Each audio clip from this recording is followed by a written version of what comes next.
At Morixa Tales, we believe in the power of storytelling.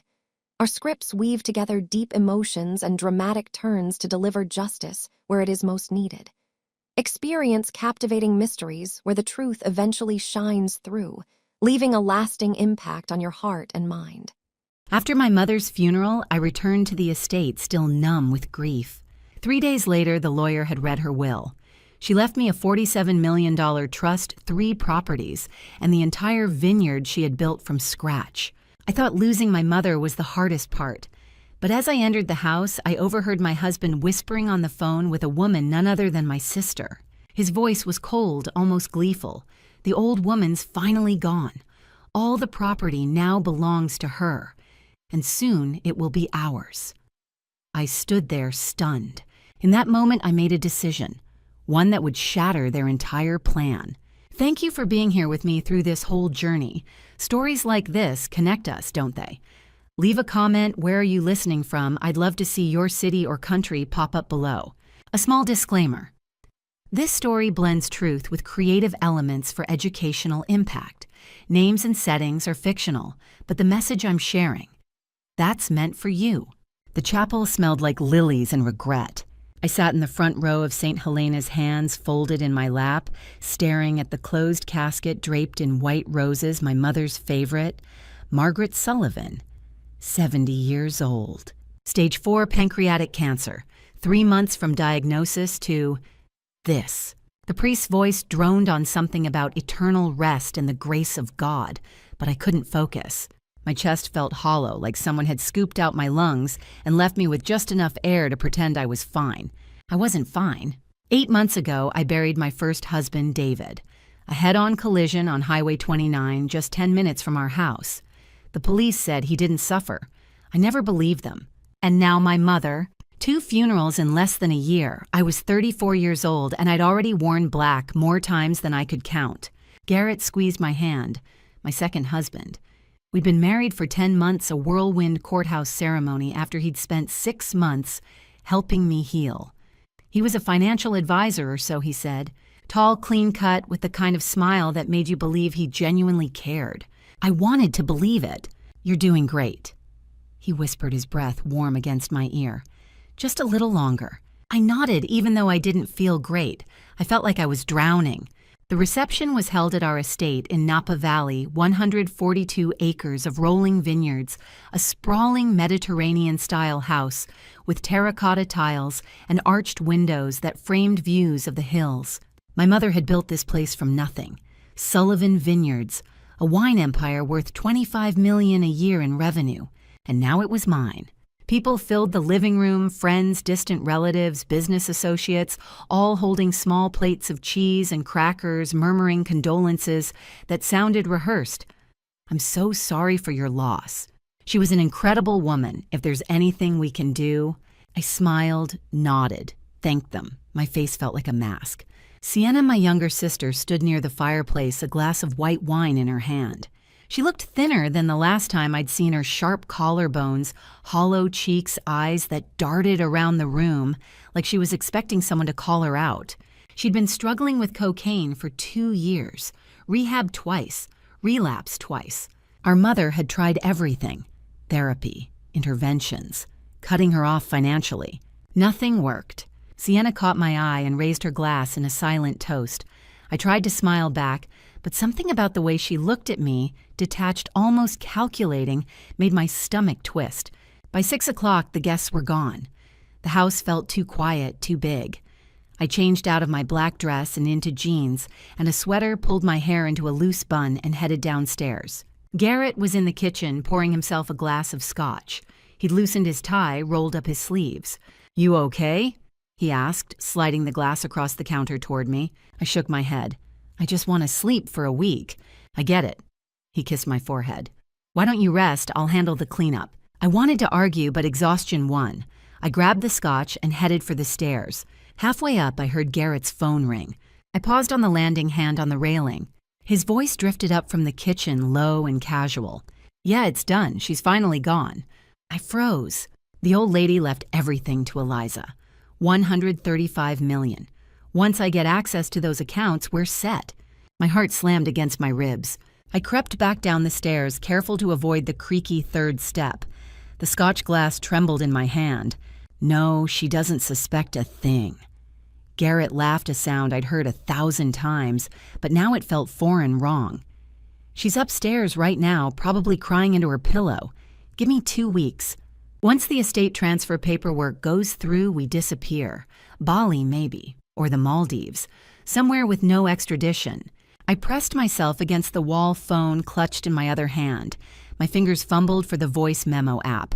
I hit record and prayed the microphone would pick up his voice. Sienna's on board. She's desperate, owes some dealer $100,000. She'll do whatever I say. Sienna, my sister. I bit down on my lip-tasting blood. Yeah, I'll call you tomorrow. Just keep your mouth shut until this is over. The line clicked off. I stood there for a long moment staring at the recording timer on my phone. 3 minutes, 42 seconds. Proof. I didn't go upstairs. Instead, I slipped out the back door and walked to the garden where the evening air smelled like rosemary and jasmine. The sun was setting over the hills, painting the sky in shades of amber and lavender. That's when I saw them. Garrett and Sienna standing near the stone fountain at the edge of the property. They were close, too close. Sienna's hand rested on his forearm. Garrett leaned in, said something I couldn't hear. She laughed. Not the nervous laugh I was used to hearing from her. This one was light, comfortable. I moved closer, staying behind the row of hedges that lined the path. 2 more weeks, Garrett said. Then we file the paperwork. And if she asks questions? Sienna's voice was tight, anxious. She won't. She's too busy grieving. He brushed a strand of hair from her face. Trust me.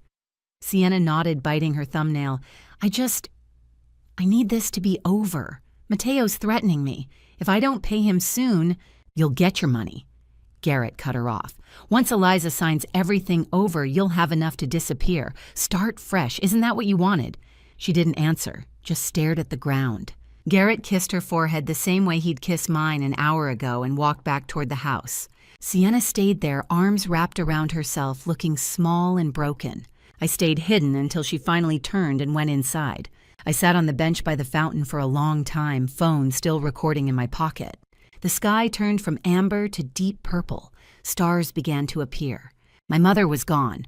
My sister was conspiring with my husband. And I had no idea what they were planning, but I knew it wasn't just about money. I pulled out my phone, stopped the recording, and stared at the screen. I could confront them, right now. Walk inside, play the audio, demand answers. But something stopped me. If I confronted them now, they'd deny it. Twist it. Gaslight me into thinking I misunderstood. No, I needed more. I needed to know everything. I stood up, smoothed my sweater, and walked back toward the house. Garrett was in the living room scrolling through his phone. He looked up and smiled when he saw me. Hey, thought you were resting. I needed some air. I kept my voice steady, calm. I'm going to bed now. Want me to come up? No, I need to be alone tonight. He nodded, stood and kissed my cheek. I love you. I forced a smile. I love you too. I climbed the stairs, went into our bedroom and locked the door. Then I sat on the edge of the bed, pulled out my phone and listened to the recordings again. Once I get access to those accounts, we're set. Sienna's on board. 2 more weeks. I opened my laptop and started searching. Trust attorneys, private investigators, estate protection laws. I didn't know what Garrett and Sienna were planning, but I was going to find out. And when I did, I was going to make sure they regretted ever trying to take what was mine. 3 days after the funeral, I sat in Harrison Whitfield's office staring at the mahogany desk between us. The room smelled like old books and lemon polish. Sunlight filtered through the blinds, casting long shadows across the shelves, lined with leather-bound law volumes. Harrison sat across from me, silver-haired and composed in a navy suit, reading glasses perched on his nose. He'd been my mother's attorney for 30 years, and her friend even longer. Garrett sat to my right, his hand resting on my knee in what I assumed was meant to be a gesture of comfort. It felt heavy. Possessive. Sienna slouched in the chair to my left, arms crossed one leg, bouncing restlessly. She looked worse than she had at the funeral. Pale shadows under her eyes, a thin sheen of sweat on her forehead despite the air conditioning. Withdrawal, I realized. She hadn't used in 3 days, and her body was screaming for it. Harrison cleared his throat and folded his hands on top of a thick stack of documents. "Thank you all for coming." He began, his voice low and steady. "I know this is difficult. Margaret asked me to handle her estate personally, and I intend to honor that. What we're doing today is an informal review of her will preliminary before the formal probate process begins. But she wanted her wishes made clear to the family immediately." He opened the folder in front of him. Margaret Ann Sullivan of sound mind and body executed this last will and testament on June 10th of this year, 2 months before she died. She'd known. My chest tightened. Harrison adjusted his glasses and began to read. "To my daughter, Eliza Marie Sullivan Pierce, I leave the entirety of my trust fund, $47 million held in an irrevocable living trust established in 2012. This trust bypasses probate and transfers directly to Eliza upon my death." Garrett's hand tightened on my knee. I didn't look at him. Harrison continued. "I also leave to Eliza the following properties: the Napa Valley Estate and Vineyard assessed at $28 million, the Carmel Beachfront Residence, assessed at $12 million, and the San Francisco Commercial Office Building assessed at $15 million. Sienna shifted in her seat.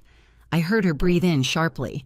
Additionally, Harrison said, "Eliza will assume full ownership of Sullivan Vineyards, LLC, including all assets, revenue streams, and business operations, valued at approximately $25 million annually." He paused, glancing at Sienna. "To my daughter, Sienna Marie Sullivan, I leave the sum of $500,000, held in a restricted account to be managed by a financial trustee until Sienna completes a certified rehabilitation program and maintains sobriety for a minimum of 12 consecutive months." Silence. Then, what? Sienna's voice cracked like a whip. She shot to her feet chair, scraping against the hardwood floor. $500,000, that's it. While she jabbed a finger at me, "Gets everything." Harrison remained calm. "Your mother included a detailed explanation in the will. She documented your struggles with substance abuse, 2 failed rehabilitation attempts, and significant financial mismanagement over the past 3 years. She believed this was the most responsible way to—" Responsible! Sienna's voice pitched higher. Her hands shook. "She wrote me off. She gave up on me." "Sienna." I started, but she whirled on me. "Don't." Her eyes were wild wet with tears. "Don't you dare pretend you care. You got everything. The house, the money, the precious legacy." She spat the last word like poison. Garrett stood, placing a hand on her shoulder. "Sienna, sit down. This isn't helping." She shoved him off. "Don't touch me!" Harrison stood as well, voice firm but not unkind. "Ms. Sullivan, I understand this is painful, but your mother's decision was made with your best interests in mind. The restricted account ensures you'll have financial support once you're healthy." That was her hope. Sienna let out a bitter laugh. "Her hope? Right." She grabbed her purse and headed for the door. I'm done with all of this." The door slammed behind her. For a moment, no one moved. Then Garrett sighed and turned to me, his face arranged into an expression of concern. "I should go check on her. Make sure she's okay." "She needs space," I said quietly. "I know, but—" He kissed the top of my head. "I'll be right back."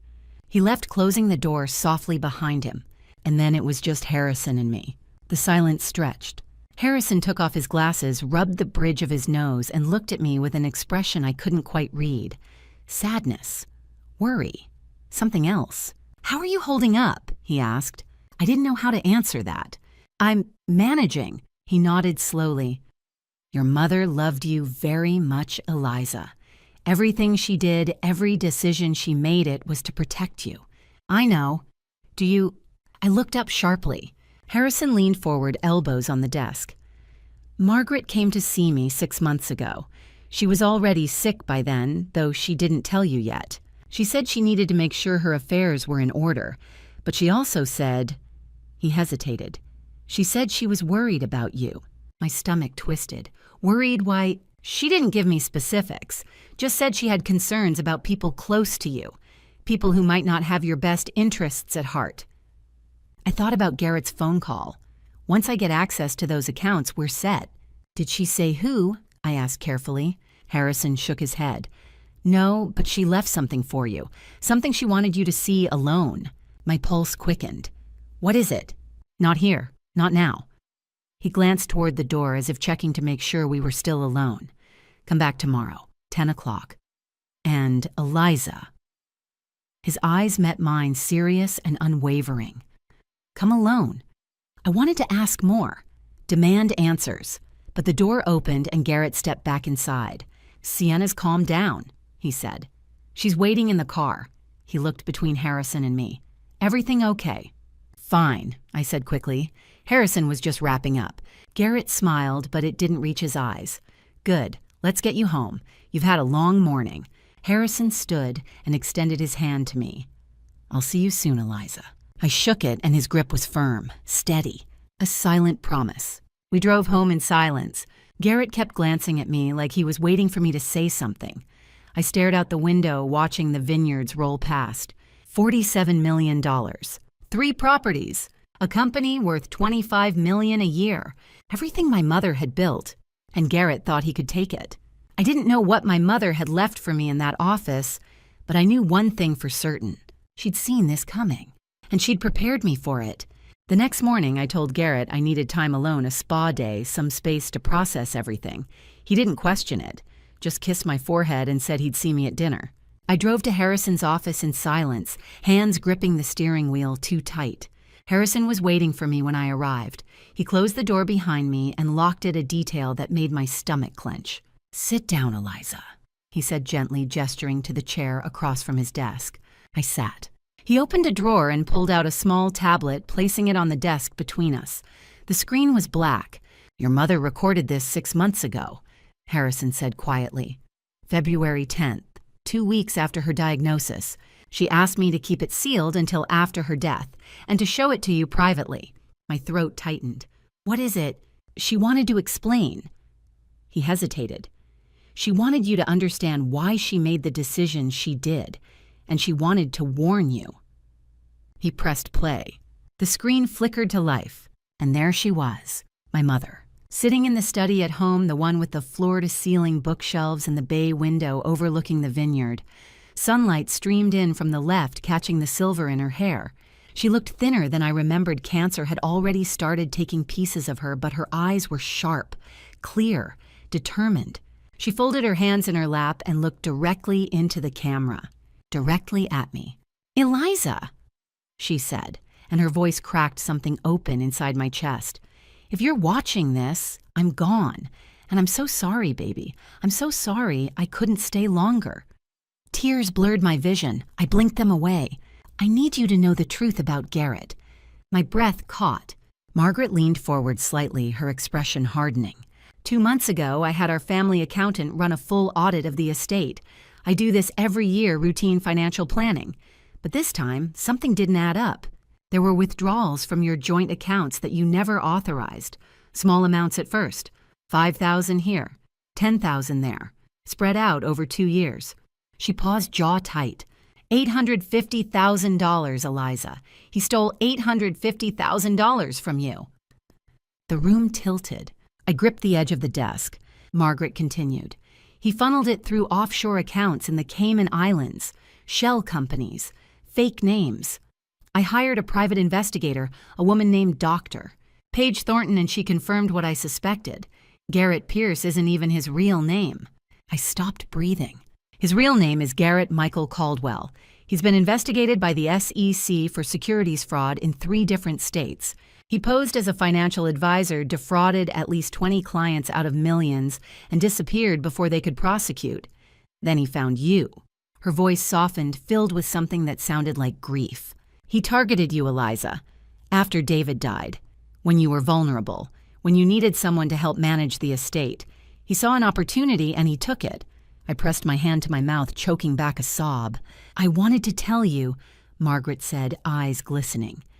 God, I wanted to tell you the moment I found out, but I was scared. Scared that if I confronted him, he'd hurt you. Scared that if I went to the police, he'd run and you'd never get justice. So I did the only thing I could think of. I changed my will. I made the trust irrevocable in your name only so he couldn't touch it. I thought I'd have more time. Time to build a case. Time to protect you properly. She looked down at her hands. But the cancer, I ran out of time. Silence on the screen, just the sound of her breathing. Then she looked back up and her expression was steel. Harrison has all the evidence. Bank records, PI reports, everything. But Eliza, you need to be careful. If Garrett realizes you know he'll escalate. Men like him don't just walk away from $135 million. She paused, and when she spoke again, her voice was barely above a whisper. And baby, I don't trust your sister either. My heart stopped.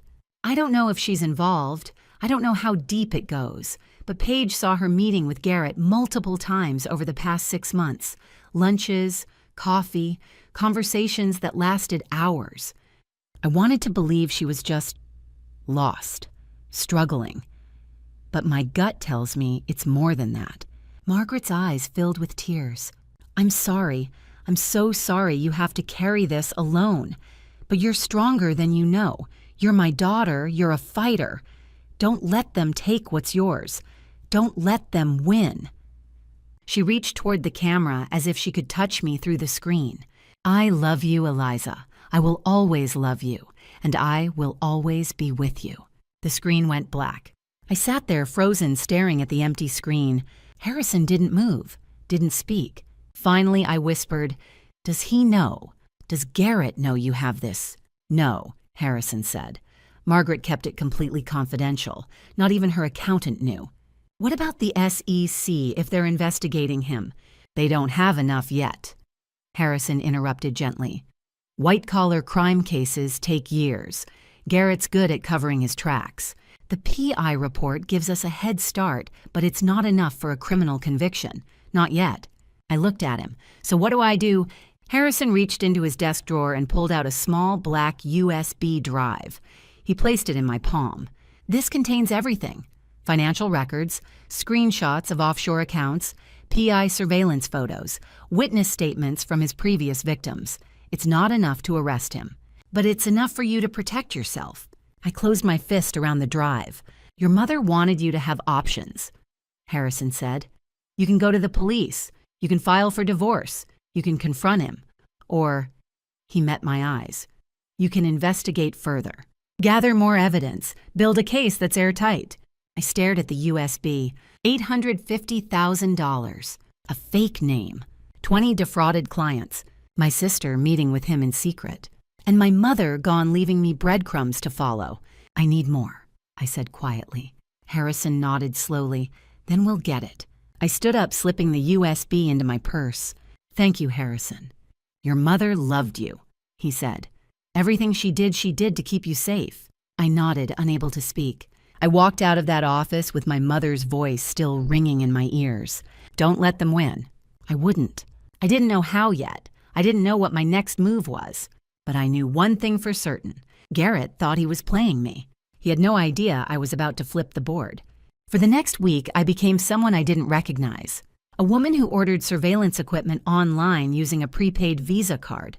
A woman who installed hidden cameras in her own home while her husband was at work. A woman who hired a private investigator to follow the man she'd promised to love and trust. I didn't feel guilty. I felt awake. The cameras arrived in unmarked boxes, 3 of them ordered from a site that specialized in discreet home security. I unpacked them on the kitchen counter while Garrett was at his office downtown. Or at least that's where he said he was going every morning at 9. A smoke detector camera for the living room. A USB charger camera for his office. A book spine camera for the wine cellar tucked between 2 volumes of The Art of War. Ironic, I thought, as I slid it into place. They were small, unnoticeable, Wi-Fi enabled. Video, only no audio. I couldn't risk violating California's wiretapping laws even in my own house. But I didn't need sound. I needed to see what Garrett did when he thought I wasn't watching. I synced them to a private cloud account he didn't know existed, accessible only from my phone.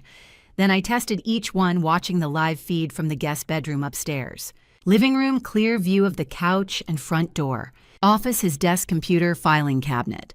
Wine cellar, the entire room, including the entrance and the panic room behind the rack. Perfect. I heard the garage door open. My heart slammed into my ribs. I shut the laptop, shoved it under the bed, and walked downstairs as calmly as I could manage. Garrett was in the kitchen, loosening his tie, smiling. "Hey, babe, how was your day?" I forced a smile back. "Quiet, yours." "Boring meetings." He kissed my cheek. "I picked up takeout, Thai, your favorite." He set the bags on the counter, pad Thai spring rolls, mango sticky rice. A week ago, I would have melted at the gesture. Now all I could think was, what does he want?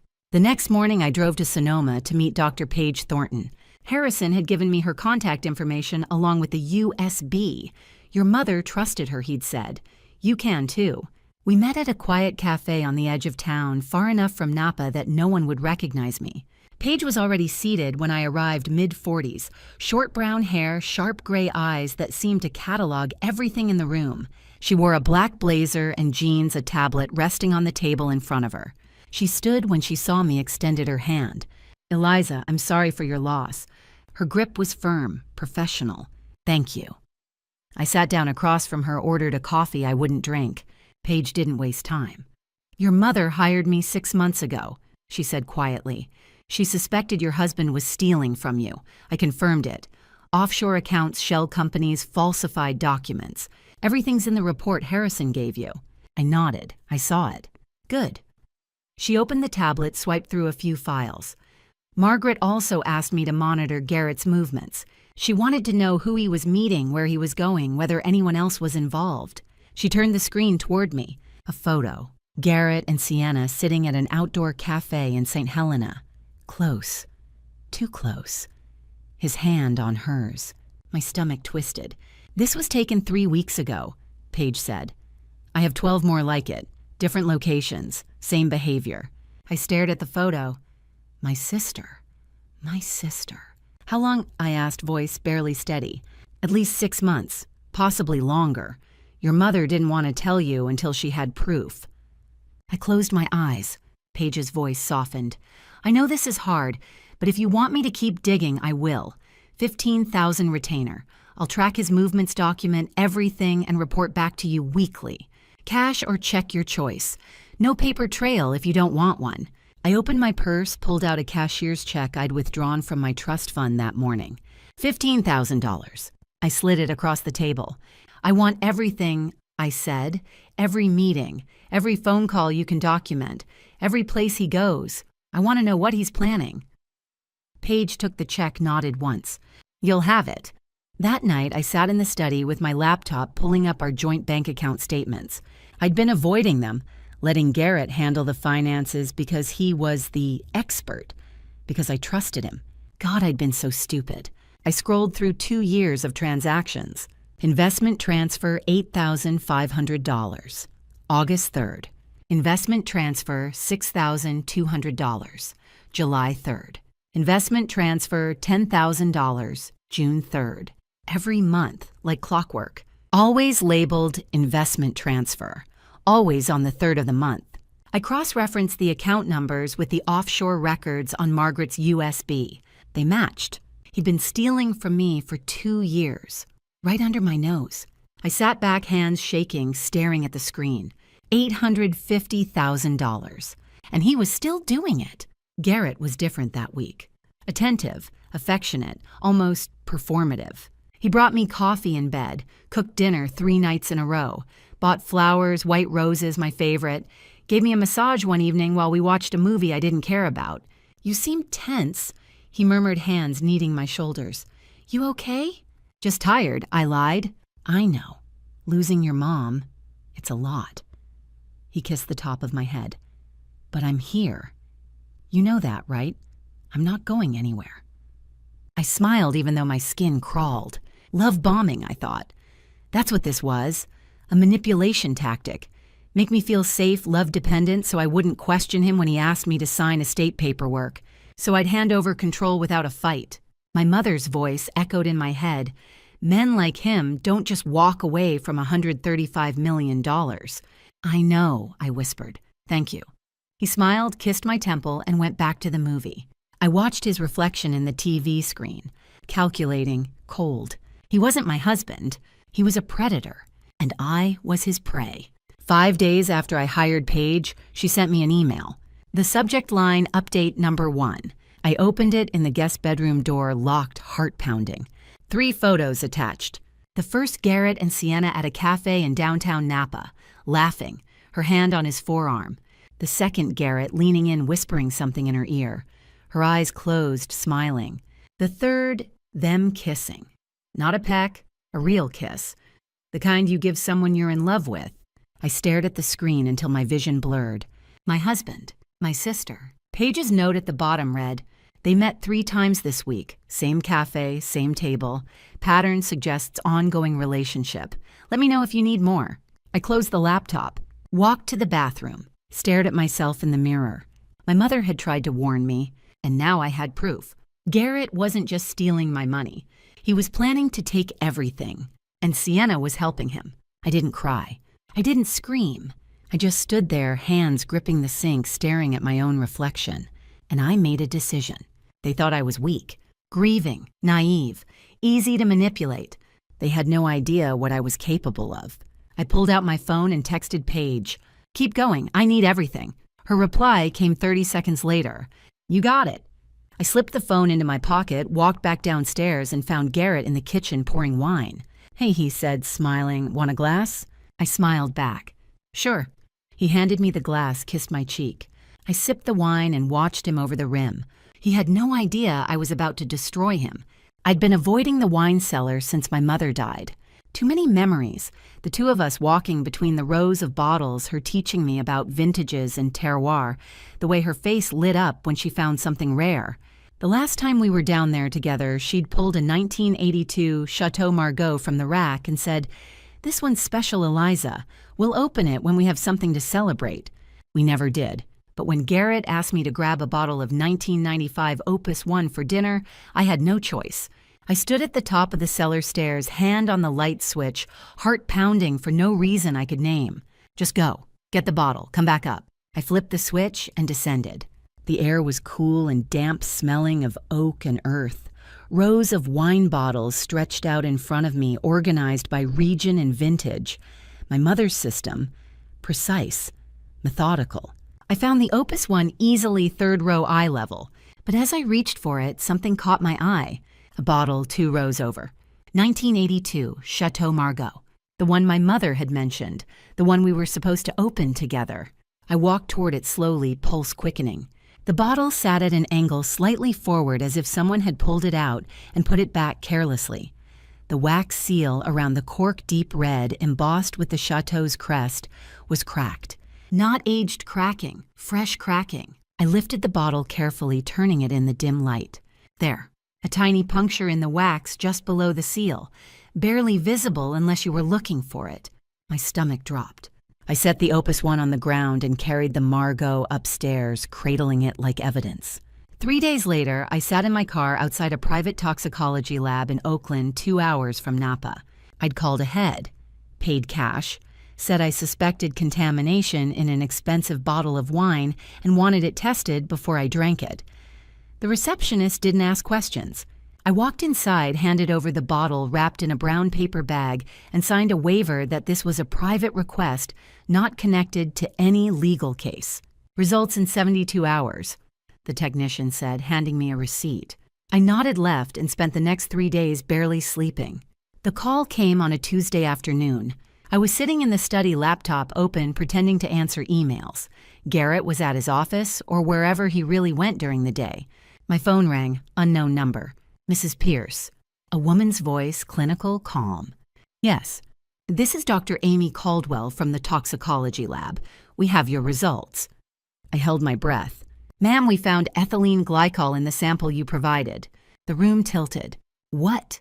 "Ethylene glycol. It's an antifreeze compound. The concentration in the wine was approximately 40 milligrams per liter, enough to cause serious harm if consumed." I gripped the edge of the desk. How much would someone need to drink to cause death?"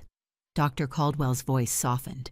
"A standard pour 5 ounces would contain enough to cause acute kidney failure within 24 to 72 hours, especially in someone with a compromised immune system." My mother had a compromised immune system, stage 4 cancer. "Is there any way to detect it after—" I swallowed. "After someone dies. If they're tested within 72 hours of ingestion, yes. After that, ethylene glycol metabolizes into oxalic acid and other compounds. It becomes nearly impossible to detect in a standard autopsy, especially if the victim had underlying health conditions. 3 weeks. My mother had died 3 weeks after drinking that wine. "Thank you," I whispered.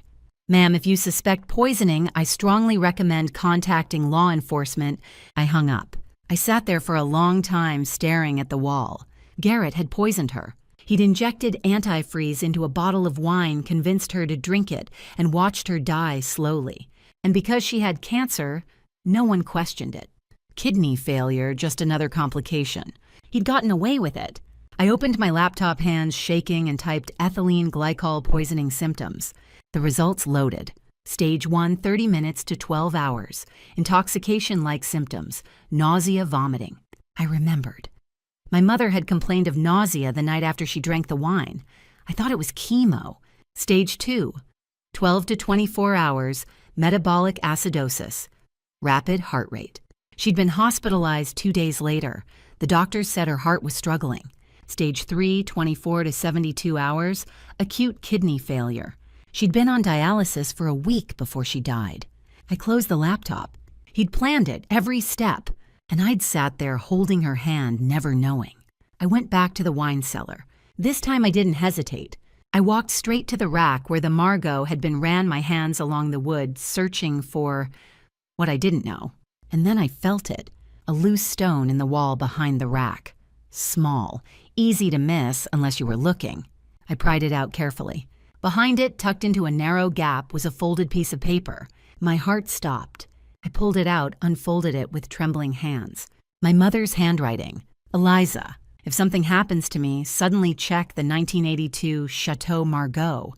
I think Garrett tampered with it. I felt strange since drinking it. Kidney pain, nausea, confusion. The doctors say it's the cancer, but my instincts say otherwise. I know my body. This isn't right. I'm documenting everything. Symptoms, dates, times. If I don't make it, you'll know the truth. There's a panic room behind the wine rack. Code 1982. Use it if you're ever in danger. I pray you never need it. I love you, baby. Fight back. Mom, I sank to the floor letter, clutched in my fist, and sobbed. She'd known. She'd known, and she'd tried to protect me even as she was dying. And I hadn't been there. I hadn't seen it. I'd let him kill her. I don't know how long I sat there. Eventually, I stood, wiped my face, and looked at the wine rack. Code 1982. I ran my fingers along the bottles, searching for anything unusual. And then I saw it.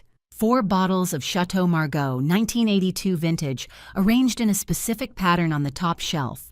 I pulled them out one by one in order. The first bottle, the 9th bottle, the 8th bottle, the 2nd bottle. 1982. A soft click echoed through the cellar. The panel behind the rack slid open. I stepped back, heart hammering. Behind the false wall was a small steel door with a keypad. I entered the code 06141962, my mother's birth date.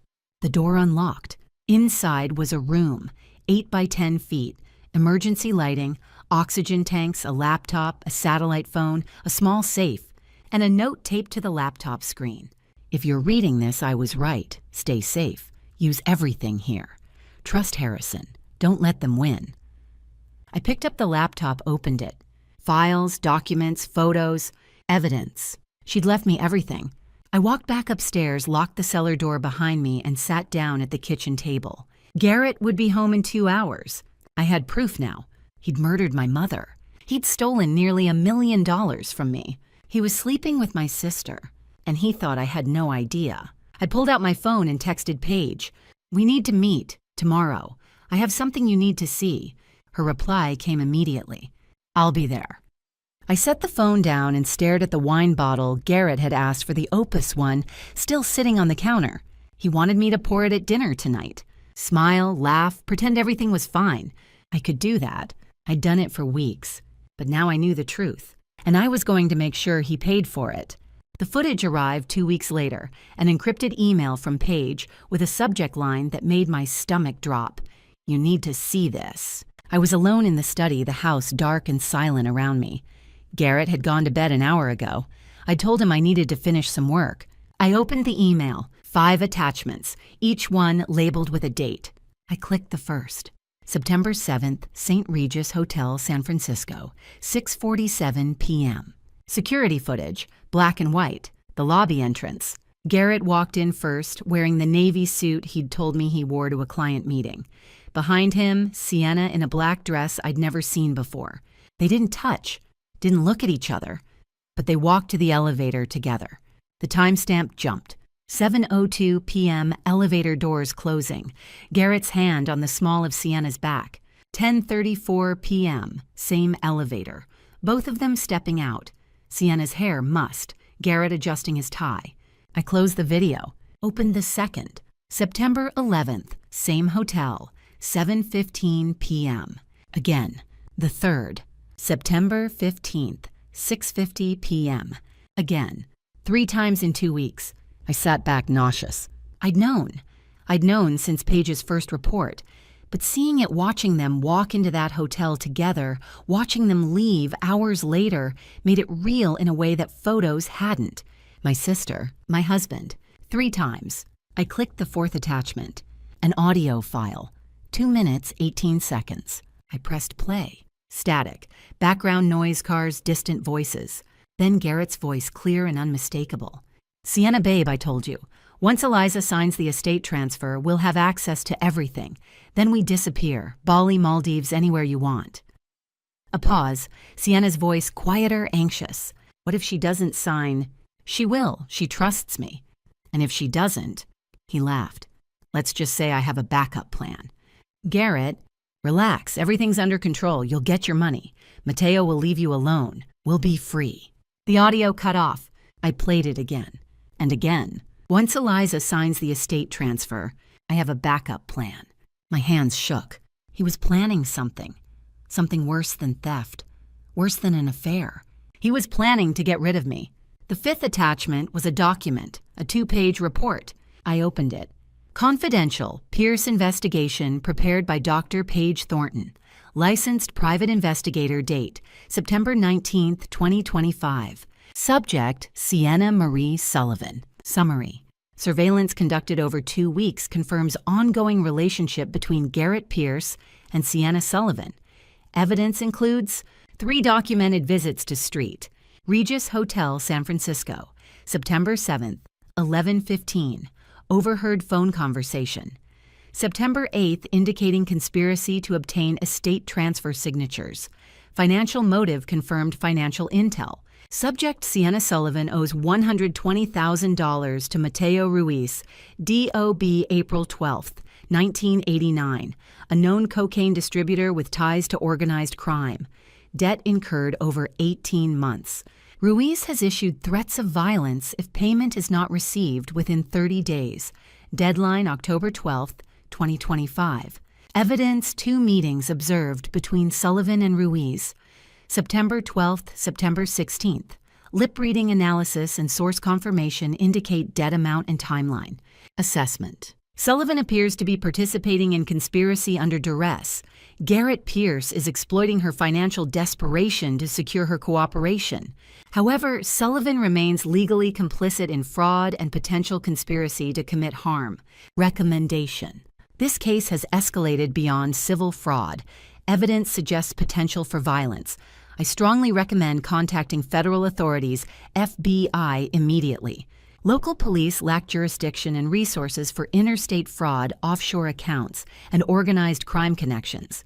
I read it twice. Sienna owed a drug dealer $120,000, and Garrett was using that to control her. He'd promised her money if she helped him get mine. And if I didn't cooperate, he had a backup plan. I thought about the poisoned wine, the ethylene glycol, my mother's kidney failure. He'd done it before. He'd do it again. The next morning, I drove to Sonoma to meet Paige. We sat in the same cafe as before. She looked tired, dark circles under her eyes, coffee cup empty in front of her. "Did you watch everything?" she asked. I nodded. "And I need to go to the FBI." Paige leaned back, exhaled slowly. "Good, because this is way beyond what I can handle. Wire fraud, conspiracy, possible murder. That's federal territory. Will they believe me? You have a lab report showing ethylene glycol in the wine. You have surveillance footage of an affair. You have a recorded phone call where your husband talks about a backup plan after stealing nearly $1 million from you. Yeah, Eliza, they'll believe you. I stared at my hands. What about Sienna? Paige's expression softened. She's in deep, but she's also being manipulated. The FBI will see that. Doesn't mean she won't face charges she's complicit, but they'll focus on Garrett. He's the mastermind. I nodded throat tight. There's something else, Paige said quietly. Mateo Ruiz isn't someone you play games with. If Sienna doesn't pay him by October 12th, he'll hurt her. Maybe worse. If you go to the FBI, that might complicate things for her. Just be prepared for that. I thought about my sister, the girl who used to braid my hair, who cried at our mother's funeral, who was now sleeping with my husband and helping him steal everything I had. She made her choice, I said. Paige didn't argue. That afternoon, I called Harrison. I need you to connect me with the FBI, I said, voice steady. Are you sure? He asked. Once you do this, there's no going back. This becomes a federal investigation. I'm sure. He killed my mother, Harrison, and he's planning to kill me. Silence. Then I'll make the call. 3 days later, I sat across from an FBI agent in a windowless conference room in downtown San Francisco. The building was cold, sterile, gray walls, fluorescent lights, the faint hum of ventilation. I'd passed through a metal detector signed in at the front desk and been escorted up 14 floors by a young agent who didn't say a word. Harrison sat beside me, briefcase on his lap, his presence steadying. Across the table, 2 men. The first extended his hand. Mrs. Pierce, I'm Special Agent David Reeves, FBI White Collar Crime Unit. This is Agent Marcus Cole, SEC Enforcement Division.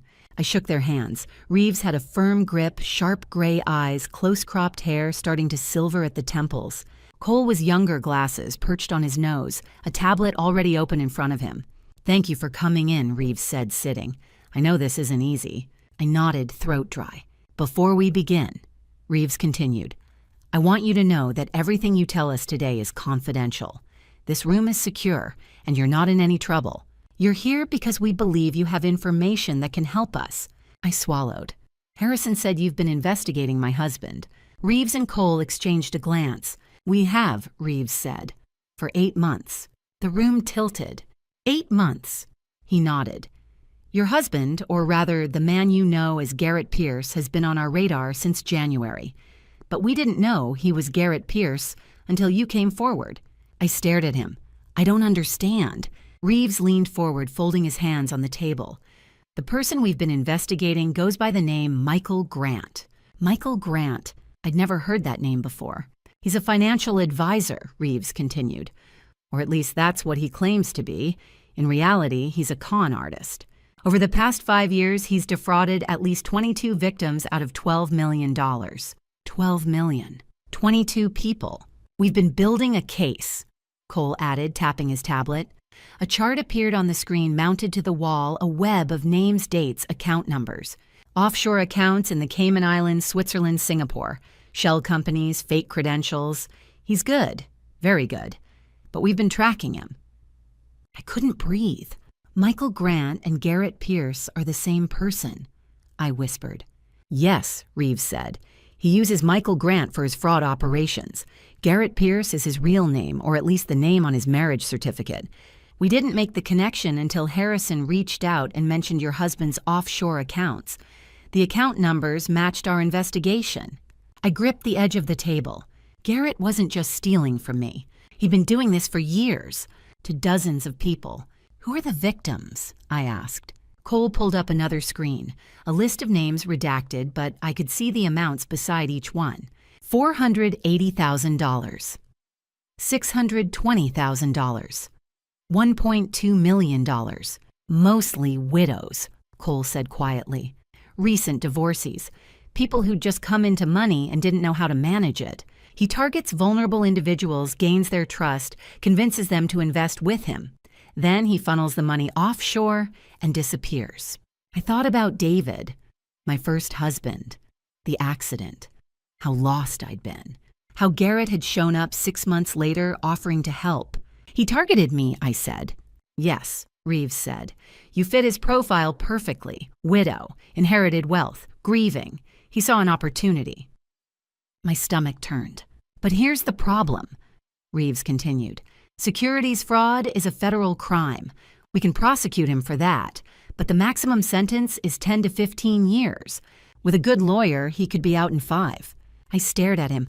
5 years, he stole $12 million. I know, Reeves said, but white-collar crime sentencing is complicated. Unless we can prove additional charges, something more serious, he won't serve the time he deserves. Like murder, I said. Reeves didn't blink. Like murder. I pulled the USB drive from my purse and slid it across the table. Then the lab report, then Paige's surveillance photos. My mother died 3 weeks before I married Garrett. I said, voice steady. She had stage 4 cancer, but I think he poisoned her. There's ethylene glycol in a bottle of wine she drank. The lab confirmed it. Cole picked up the report, scanned it, and passed it to Reeves. Reeves read it twice. This is enough to open a murder investigation, he said. But it's not enough to convict. Why not? Because the ethylene glycol is in the bottle, Reeves said. Not in your mother's body. She died 3 weeks after drinking it.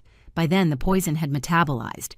There's no way to prove she ingested it, and even if we could, we'd need proof that Garrett was the one who put it there. No fingerprints, no witnesses, no confession. He did it, I said. I know he did. I believe you, Reeves said. But belief isn't evidence. A defense attorney would tear this apart. Reasonable doubt, circumstantial evidence. Unless we have something concrete. A confession, Harrison said. Reeves nodded. Exactly. I looked between them. You want him to admit it on tape? Yes, Reeves said. If we can get him to confess on audio or video clearly and unambiguously, then we have first-degree murder, conspiracy, fraud. We can put him away for life. How? I asked. Reeves leaned back. We set a trap. Cole pulled up another screen, a legal document dense with text. This is a proposal for a federal wiretap, he said. If you agree to cooperate, we'll install monitoring devices in your home. We'll track his communications. And we'll create scenarios where he's likely to reveal his plans. You mean I'd have to keep living with him? I said slowly. For a short time, yes, Reeves said. I won't lie to you, Mrs. Pierce. This is dangerous. If he suspects you know what he's done, he could escalate. But we'll have agents watching. 24/7 surveillance. If anything goes wrong, we intervene immediately. I thought about the panic room, the letter my mother left, the ethylene glycol. Garrett had killed her, and he would kill me if I gave him the chance. What do I have to do? I asked. Reeves met my eyes. Act normal. Don't let him know you're investigating. We'll handle the rest. Harrison put a hand on my arm. Eliza, you don't have to do this. We can pursue other options. No, I said. I looked at Reeves. I'll do it. Reeves nodded once. Then let's get started. Within 48 hours, the FBI moved with a precision I hadn't thought possible. I sat in Agent Reeves's office Tuesday morning while he made calls, his voice calm and clinical as he walked a federal judge through the warrant application. I caught fragments: probable cause, imminent threat, interstate wire fraud, conspiracy to commit murder. By noon, he hung up and looked at me. Judge Caldwell approved both warrants, your husband's residence vehicle and phone, and your sister's apartment. I nodded numb. We install tomorrow, he said. 9 a.m. Can you get him out of the house for 3 hours? Yes. Wednesday morning, I told Garrett I needed space. I'm still processing everything, I said over coffee, keeping my voice soft. My mom, the estate. I need a day to myself. He frowned, but his expression was sympathetic, concerned. The mask he wore so well. Of course, babe. I actually have a client meeting in the city anyway. I'll be gone most of the day. I smiled. Thank you. He kissed my forehead and left at 8:45. At 9:02, black vans pulled into the driveway. 4 men in plain clothes, jeans, polo shirts, no badges visible, moved through my house like surgeons.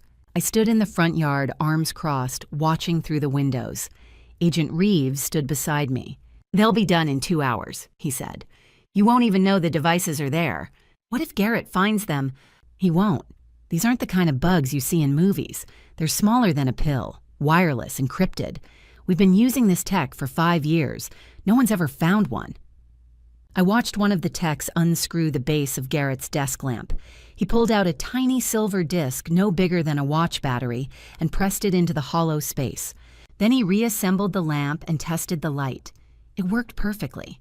Another tech crouched beside the smart TV in the living room laptop, open fingers flying across the keyboard. "What's he doing?" I asked.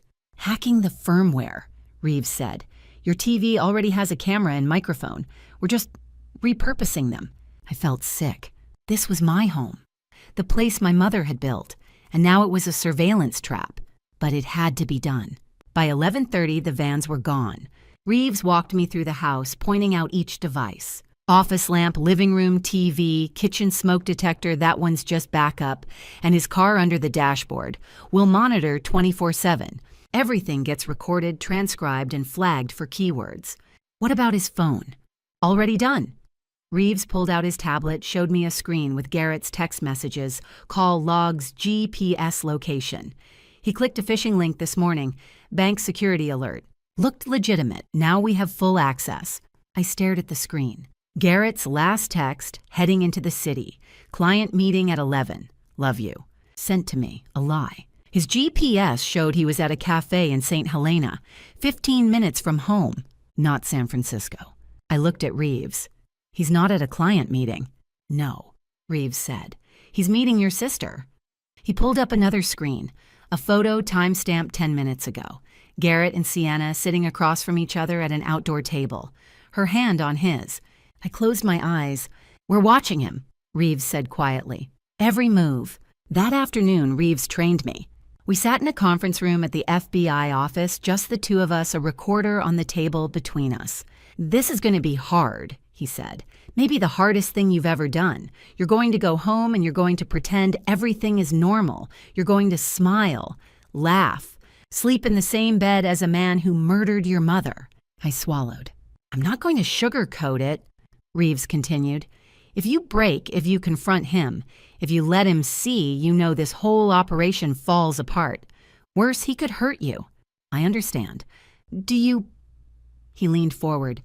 "Because here's what I need you to understand, Eliza. You're not his wife right now. You're an undercover agent. You're playing a role. The woman he married, the one who trusted him, she's gone. You're someone else now." I met his eyes. "I can do this. I believe you, but I need you to follow these rules." He slid a piece of paper across the table. Rule 1. Compartmentalize your emotions. You're an actress. Rule 2. Never confront him. Let him talk naturally. Rule 3. If he gets physical, press the panic button immediately. Rule 4. Document anything unusual. Text me using code words. Rule 5. 2-week limit.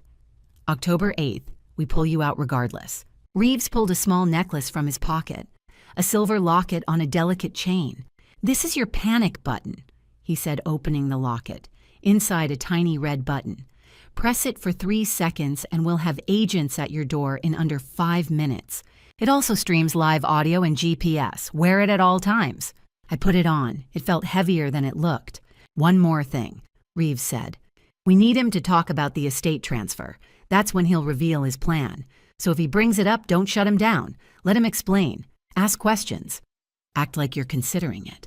You want me to pretend I'll sign over my inheritance?" "Exactly." I thought about my mother, the panic room, the letter. "Don't let them win." "Okay," I said. "I'll do it." Garrett came home at 6. I was in the kitchen chopping vegetables for dinner when I heard the garage door open. My heart slammed into my ribs. I forced myself to breathe. "You're an actress. Play the role." He walked in, tie loosened, smiling. "Hey, babe, how was your day?" I turned, smiled back. Quiet, peaceful. I needed it. "Good."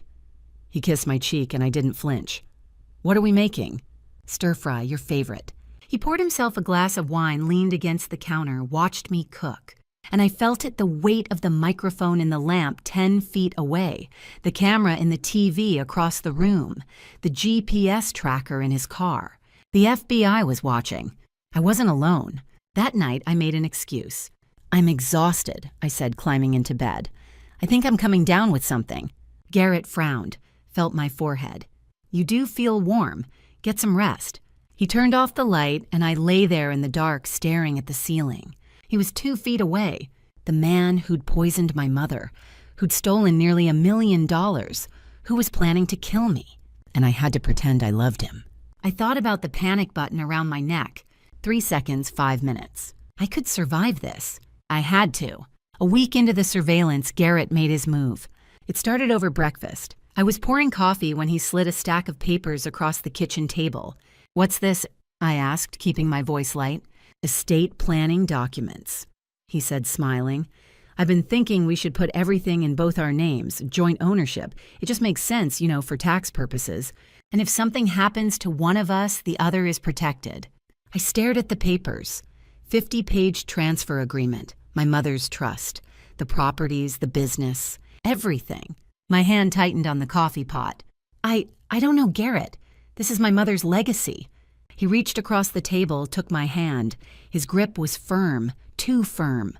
"I understand, but we're married, Eliza. What's yours is mine. What's mine is yours. That's how marriage works." I pulled my hand back, gently sat down, bought time. "Let me read through it first. I want to understand what I'm signing." His jaw tightened, just for a second. Then the smile returned. "Of course, take your time, but not too long, okay? Harrison needs these filed by the end of the month." He kissed the top of my head and left for work. I sat there staring at the papers, heart pounding. The lamp on the counter 10 feet away held a microphone smaller than a pill. The FBI had heard every word. That afternoon, Garrett came home early. I was in the living room pretending to read. He walked in tie-loose expression, tight. "Have you looked at the documents?" he asked. "I'm still reading." "Eliza." His voice had an edge I hadn't heard before. "It's been 6 hours. How much reading do you need to do?" I set the book down, kept my voice calm. "It's complicated. I want to make sure I understand." "What's there to understand?" He crossed the room, loomed over me. "You sign. We're married. This is what married people do. I just need a few more days." His fist slammed down on the coffee table. I flinched. "Are you saying you don't trust me?" His voice was low, dangerous. My heart hammered. The panic button, a silver locket around my neck, pressed against my chest. 3 seconds. 5 minutes. "Not yet." "No," I said, forcing my voice to shake. "No, of course I trust you. I'm sorry, this is overwhelming. My mom just died. I'm still grieving." He stared at me. I watched the anger in his eyes war with calculation. Finally, he stepped back, ran a hand through his hair. "I'm sorry." His voice softened, the mask sliding back into place. "I didn't mean to push. I know you're going through a lot. Just think about it, okay? We're a team. I'm trying to protect us." I nodded. "I will, I promise." He kissed my forehead. "Good. Take a few days.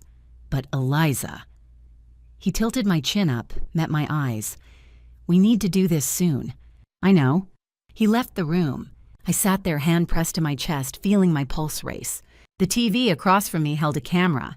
The FBI had seen everything. An hour later, I was upstairs when I heard the garage door open.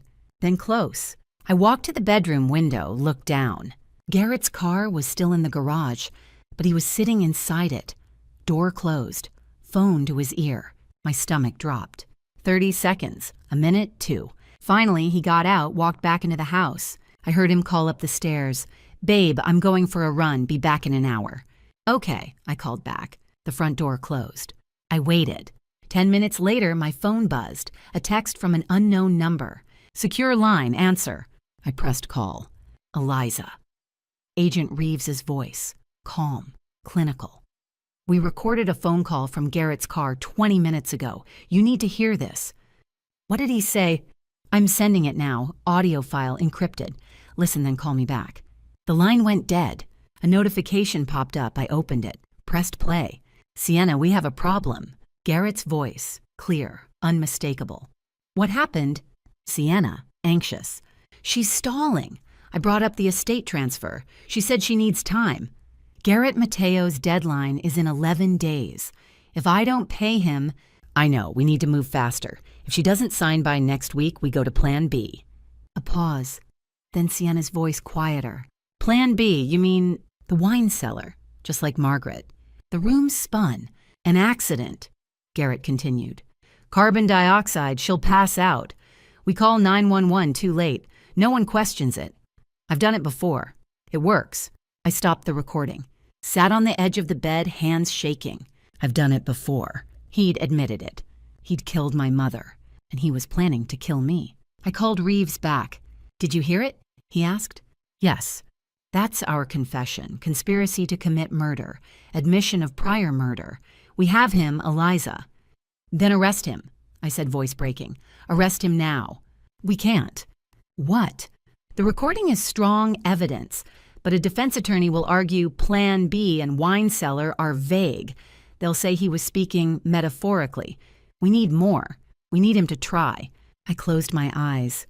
You want him to try to kill me. We want him to reveal his method, to take action that proves intent, and we'll stop him before he succeeds.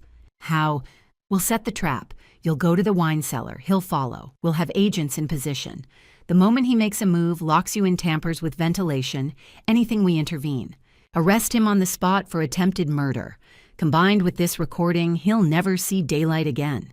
And if something goes wrong, it won't. You'll have the panic button. We'll have eyes on you every second. But Eliza, his voice softened. If you don't want to do this, we'll find another way. I won't force you to be bait. I thought about my mother, the letters she'd left, the panic room she'd built. Fight back. Don't let them win. When on, I asked. Soon, within 48 hours. We'll coordinate. I'll call you tomorrow with details. Okay. Eliza, Reeves said, You're doing the right thing. I hung up, sat there in the dark. Downstairs, I heard the front door open. Garrett's voice. Babe, I'm back.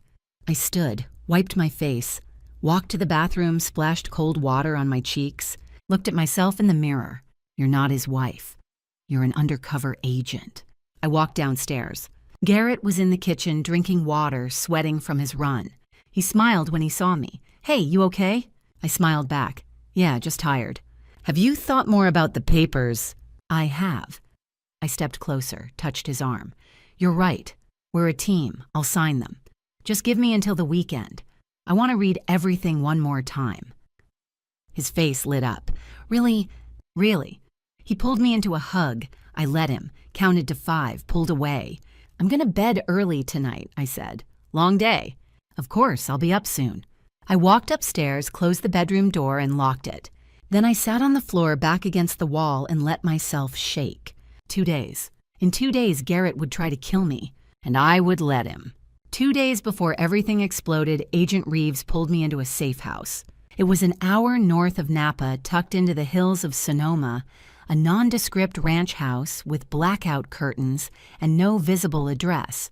I parked where Reeves had told me to, a gravel turnoff hidden by oak trees, and walked the last 100 yards. Harrison was already there, standing by his car, arms crossed. You okay? He asked. I wasn't, but I nodded. We walked to the door together. Reeves opened it before we knocked. Inside the safe house looked like a war room. A long conference table dominated the center, covered with maps, photos, and laptops. 3 other agents stood around it, 2 men, 1 woman, all in plain clothes, earpieces visible. Tactical vests hung on the backs of chairs. Reeves gestured to seats. Sit, we don't have much time. I sat, Harrison beside me, Reeves across. He slid a photo across the table, a mugshot, a man in his 50s, graying hair, hard eyes. Frank Delgado, Reeves said. Funeral director, licensed in California, also has a record. Fraud, falsifying death certificates. 2 priors, suspended license, reinstated in 2022. I stared at the photo. Who is he? Your husband's accomplice. Reeves pulled out a printout text messages. We intercepted this 2 weeks ago. Garrett to Frank, $50,000, cash. You know what to do. My stomach turned. We detained Frank yesterday, Reeves continued. Picked him up at his office in Vallejo. Gave him a choice, cooperate, testify against Garrett, and we reduce his charges. Or refuse, and we charge him with conspiracy to commit murder. He chose option 1. So he's helping you. Yes, and we're replacing him. I blinked. Replacing him? One of our agents will pose as Frank. When Garrett calls for body disposal, our agent will answer. We'll document the call. That's our final piece of evidence. I felt sick. Reeves opened a laptop, turned it toward me. A map of the estate, red dots marked across the property. Here's the plan, he said. Sunday evening, 6 p.m., you'll suggest opening a special bottle of wine, something that requires going to the cellar. Garrett will follow. That's when it happens. He zoomed in on the cellar. He'll lock the door, reverse the ventilation, pump carbon dioxide into the room. We know this because of the recording from Task 9. He said, just like Margaret. This is his M.O. I nodded, hands clenched in my lap. But you won't be there, Reeves said. You'll use the panic room, the one your mother built. You'll enter through the wine rack code 1982 and escape through the tunnel to the gardener's shed. He pointed to another red dot on the map. 2 of our agents will be waiting in the shed. They'll extract you immediately. You'll be off the property within 3 minutes. And Garrett will be upstairs watching the camera feed from his office. He'll see you collapse. He'll wait 20, maybe 30 minutes to make sure you're dead. Then he'll call Frank. Our agent will answer. Garrett will say something incriminating, and we'll have him. Reeves leaned forward. The moment he makes that call, we move in. 6 agents, full tactical. We'll arrest him for attempted murder, conspiracy, obstruction. It's over. I stared at the map. 6 red dots, 6 agents. What if something goes wrong? I whispered. Reeves didn't hesitate. It won't. We've run 47 operations like this. 0 civilian casualties. You'll have your panic button. You'll have agents within 50 yards at all times. And you'll have an escape route your husband doesn't know exists. But what if he checks the body? My voice cracked. What if he doesn't call Frank? What if he just leaves me there? He won't, Reeves said. He's not stupid. He knows a body in a wine cellar raises questions. He needs it gone. That's why he paid Frank. He'll call. And if he doesn't, then we still have him for false imprisonment, assault, attempted murder. The recording from Task 9 proves intent. But Eliza, his voice softened. We need this. We need him to make that call. That's the difference between 15 years and life without parole. I closed my eyes. 15 years. He could be out in 10 with good behavior. Life without parole. He'd die in prison. I understand, I said. Reeves slid a document across the table. 10 pages. Legal jargon. This is a federal voluntary participant waiver, he said. It says you understand the risks, that you're participating voluntarily, that we've explained the safety measures. Harrison needs to review it. Harrison pulled the document toward him, flipped through pages, his lawyer's eyes scanning every line. After 5 minutes, he looked at me. It's standard, he said. You're acknowledging that this is dangerous, that the FBI will take reasonable precautions, but they can't guarantee your safety. If something happens and they followed their protocols, you can't sue them. And if they don't follow protocols, then the waiver doesn't apply. You'd have a case. I looked at Reeves. Have you ever had an operation fail? Not like this. We've had suspects abort plans. We've had delays, but we've never lost a cooperating witness in a controlled sting. Never. Never. I picked up the pen. My hand shook. Harrison put his hand over mine. You don't have to do this. We can pursue other avenues. Civil suits, fraud charges. It won't be life in prison, but no. I pulled my hand away.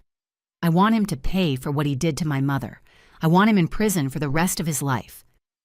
I signed the waiver. Dated it October 3rd, 2025. Harrison signed as witness. Reeves took the document, filed it in a folder. Okay, he said. Sunday evening, 6 p.m. Are you ready?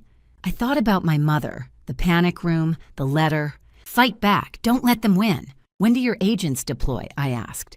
Tomorrow night. Posing as landscapers, cable repair crew.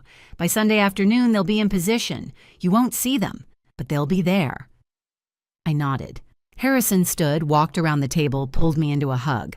Your mother would be so proud of you, he whispered. I held on tight. That night, I drove home alone. Garrett was in the living room when I walked in watching TV. Hey, babe, where were you? Therapy. I lied. Dr. Harper, I needed to talk about everything. He stood, kissed my forehead. How are you feeling? Better, I said. Actually, I was thinking, this Sunday, let's open a bottle of wine. Something special to moving forward. His eyes lit up. Really? Yeah. Maybe that 2005 Camus, the one Mom was saving. I'd love that. He smiled, warm, genuine. The mask was perfect, but I saw through it now. "Sunday evening," I said. 6 o'clock. "It's a date." I went upstairs, locked the bedroom door, and stared at the calendar. 2 days. In 2 days, my husband would try to kill me, and I was going to let him. It happened on a Sunday evening. The house was quiet. Garrett had cooked dinner, steak, roasted vegetables, a bottle of Pinot Noir he'd opened an hour ago. We ate in the dining room candlelight flickering between us, his hand reaching across the table to squeeze mine. "This is nice," he said. "Just us." I smiled. "It is. Have you thought more about the estate paperwork?" "I have." I kept my voice light. "I'll sign tomorrow, I promise." His face lit up. "Really? Really?" I began clearing plates. "Actually, I was thinking, let's celebrate. That 2005 Camus you mentioned, the one Mom was saving." He grinned. "I'd love that." "I'll go get it." "I can—" "No." I touched his shoulder. "Let me, you cooked. I'll get the wine." He kissed my hand. "Okay, but hurry back." I walked toward the cellar door, heart hammering so hard I thought he'd hear it. The panic button, a silver locket around my neck, pressed against my chest. 3 seconds, 5 minutes. Not yet. The cellar stairs descended into cool darkness. I flipped the light switch. Fluorescent bulbs buzzed to life, illuminating rows of wine bottles, the oak barrels along the far wall, the steel door at the top of the stairs. I heard footsteps behind me. I froze. "Eliza." Garrett's voice, casual, warm. I turned. He stood at the top of the stairs, silhouetted against the light from the hallway. "Yeah, I'll help you find it." He started down the stairs. I forced a smile. "It's okay, I know where it is." But he kept coming. And when he reached the bottom, he didn't look at me. He looked at the door. Then he turned, walked back up the stairs. And I heard the lock, the heavy steel bolt sliding into place. My breath stopped. "Garrett." My voice shook. "What are you doing?" His voice came through the intercom speaker mounted on the wall, calm, cold. "I'm sorry, this is the only way." A hiss. The ventilation system. But wrong. Air pressure shifted, my ears popped. I ran to the door, pounded on it. Garrett opened the door. Nothing. The hissing grew louder. CO2. He was pumping carbon dioxide into the cellar. I screamed, slammed my fists against the steel. "Garrett, please, I can't breathe." I wasn't acting anymore. The panic was real. I counted to 30, forced myself to breathe shallow. The CO2 was heavier than air. It would sink first. I had maybe 3 minutes before it reached chest height. I turned, ran to the wine rack on the east wall, found the 4 bottles of Chateau Margaux, 1982 vintage, arranged on the top shelf. My mother's voice in my head, 1982. "It's not just a vintage baby. It's your way out." I pressed the first bottle. Click. The 9th bottle. Click. The 8th. Click. The 2nd. Click. A mechanical hum. The panel behind the rack slid open. A steel door. A keypad. I typed 06141962. My mother's birth date. The door unlocked. I pulled it open and stumbled inside. The panic room was small, 8 by 10 feet. Emergency lights glowed along the ceiling. Oxygen masks hung on hooks. A laptop sat on a metal shelf. A safe in the corner. And on the laptop screen, a folded piece of paper, taped down. I pulled it off, unfolded it. My mother's handwriting. "Eliza, if you're reading this, I was right." He tried. "I'm so sorry I couldn't stop him before, but I could prepare you. The tunnel leads to the shed. 50 feet, crawl straight, don't stop. Trust Harrison. Trust the FBI. Finish this. You are stronger than you know. You are my daughter. Don't let them win. I love you forever. Mom." I pressed the letter to my chest, sobbing once hard. Then I shoved it in my pocket and looked around. The far wall, a metal panel waist high. I pulled it open. A tunnel. Dark, narrow, emergency lights every 10 feet. I grabbed an oxygen mask, slung the strap over my shoulder, and crawled in. The tunnel was 3 feet high. I crawled on hands and knees, emergency lights casting long shadows. My breath echoed. My hands scraped against cold concrete. 50 feet. I counted in my head. 10 feet, 20, 30. My knees ached. My palms bled. 40 feet. I saw light ahead. A trap door. I pushed it open. Fresh air hit my face. I pulled myself up out into the gardener's shed. Moonlight streamed through the window, tools hung on the walls, a workbench, a tarp, and 2 men in black tactical gear crouched by the door. FBI. One of them rushed forward, caught me as I collapsed. "You're okay," he whispered. "You're safe. We've got you." I pressed the panic button around my neck. 3 seconds. The agent pulled out a radio. "Target secured. Victim extracted. Stand by for arrest." I sat on the floor shaking while he handed me water. "Is he—" My voice cracked. "Did he call Frank?" The agent listened to his earpiece, nodded. "He's on the phone now. Our agent is recording everything." Upstairs, Garrett sat in his office staring at the laptop screen. The wine cellar, camera feed, the rack where Eliza had been standing. Nothing. No movement. 25 minutes. He exhaled slowly, closed the laptop, and pulled out his phone. Dialed. "Frank, it's done. I need you here in 20 minutes. A pause. "Wine cellar, carbon dioxide. She's been down for 25 minutes. No pulse. I need the van, discreet." Another pause.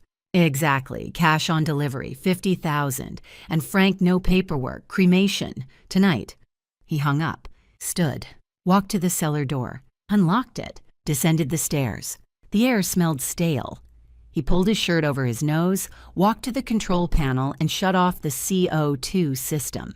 Then he opened the DVR panel, ejected the hard drive, crushed it under his heel, pulled alcohol wipes from his pocket, wiped the control panel, the door handle, the intercom button, slipped on latex gloves, rearranged the wine bottles near the rack to make it look like Eliza had been searching, stepped back, satisfied. It would look like an accident, a tragic malfunction.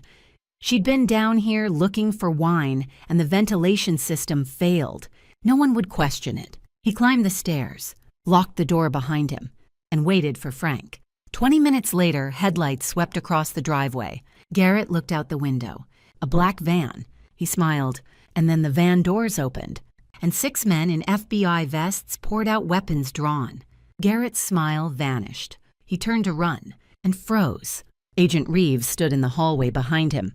"Garrett Pierce."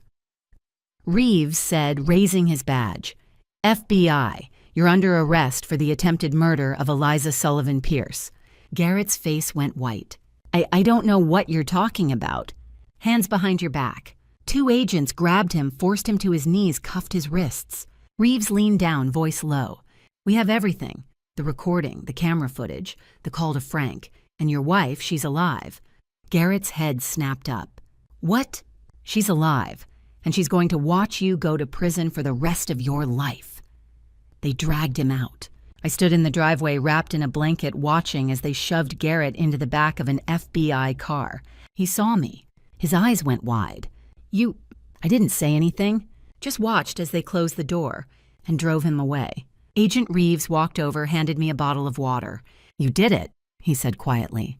I nodded, unable to speak. Harrison appeared beside me, pulled me into a hug. "It's over," he whispered. "It's finally over." I looked at the house, my mother's house, the place she'd built, the place she'd protected me from even after death. "Yeah," I whispered. "It's over." 20 minutes after I crawled out of that tunnel, I was sitting in the back of an unmarked SUV, wrapped in a thermal blanket that couldn't stop my shaking. Through the tinted window, I watched my own death unfold. Frank Delgado's black van, the same one Garrett had paid $50,000 to make me disappear, pulled into the estate's circular driveway.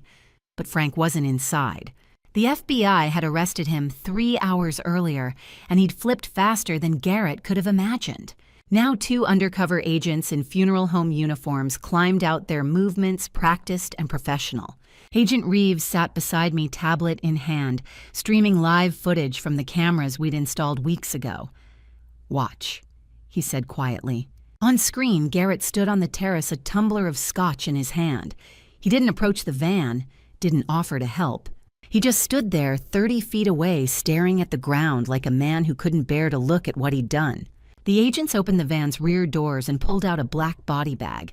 It was heavy, 80 pounds of sand and weights, plus my cashmere coat, the one Garrett had given me last Christmas.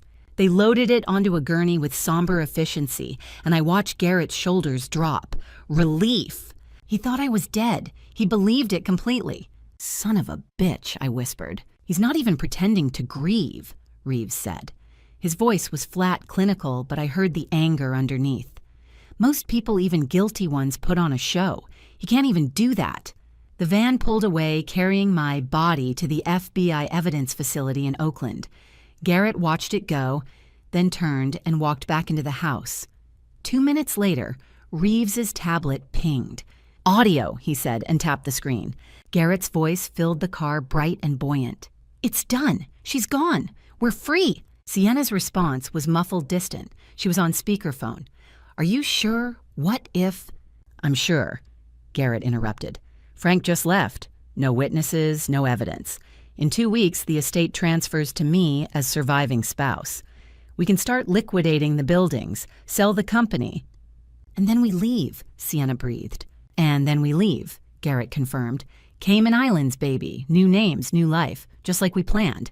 I heard the pop of a champagne cork. He was celebrating. Reeves turned off the audio and looked at me.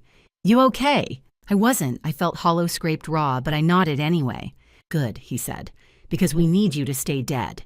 The safe house was a 2-bedroom ranch in Sonoma, 60 miles north of the estate, far enough that Garrett would never accidentally spot me, and technically in a different jurisdiction, which gave us legal flexibility. The furniture was generic, the walls beige, but the windows were bulletproof, and there were 3 agents stationed outside 24/7. Harrison was waiting inside, pacing in front of the fireplace. When he saw me, he crossed the room in 3 strides and pulled me into a hug. "Thank God," he said, voice cracking. "When Reeves called and said you were out, I'm okay." I said, though I wasn't sure I believed it. He pulled back, studying my face. "No, you're not, and you don't have to be." Reeves cleared his throat. "We need to talk timeline." I sank onto the couch, exhaustion hitting me like a freight train. "How long do I have to stay dead?" 10 to 14 days, Reeves said. He sat across from me, elbows on his knees, his expression serious. "Garrett thinks he's safe now. He'll get sloppy. He'll talk to Sienna, maybe brag to someone else. We need him to confess on tape to killing your mother and planning to steal the estate." "But you arrested him," I said, confused. "At the wine cellar, I saw—" "We detained him for attempted murder," Reeves corrected. "That's 7 to 10 years in California, maybe 15 if we're lucky. But if we can get him to confess to premeditated murder of Margaret plus wire fraud, securities, fraud, and conspiracy, that's life without parole. Federal charges, no chance of early release." I stared at him. "You let him go." "We didn't have a choice," Reeves said. His lawyer was already screaming entrapment. "We had to release him on a technicality, insufficient evidence to hold him overnight.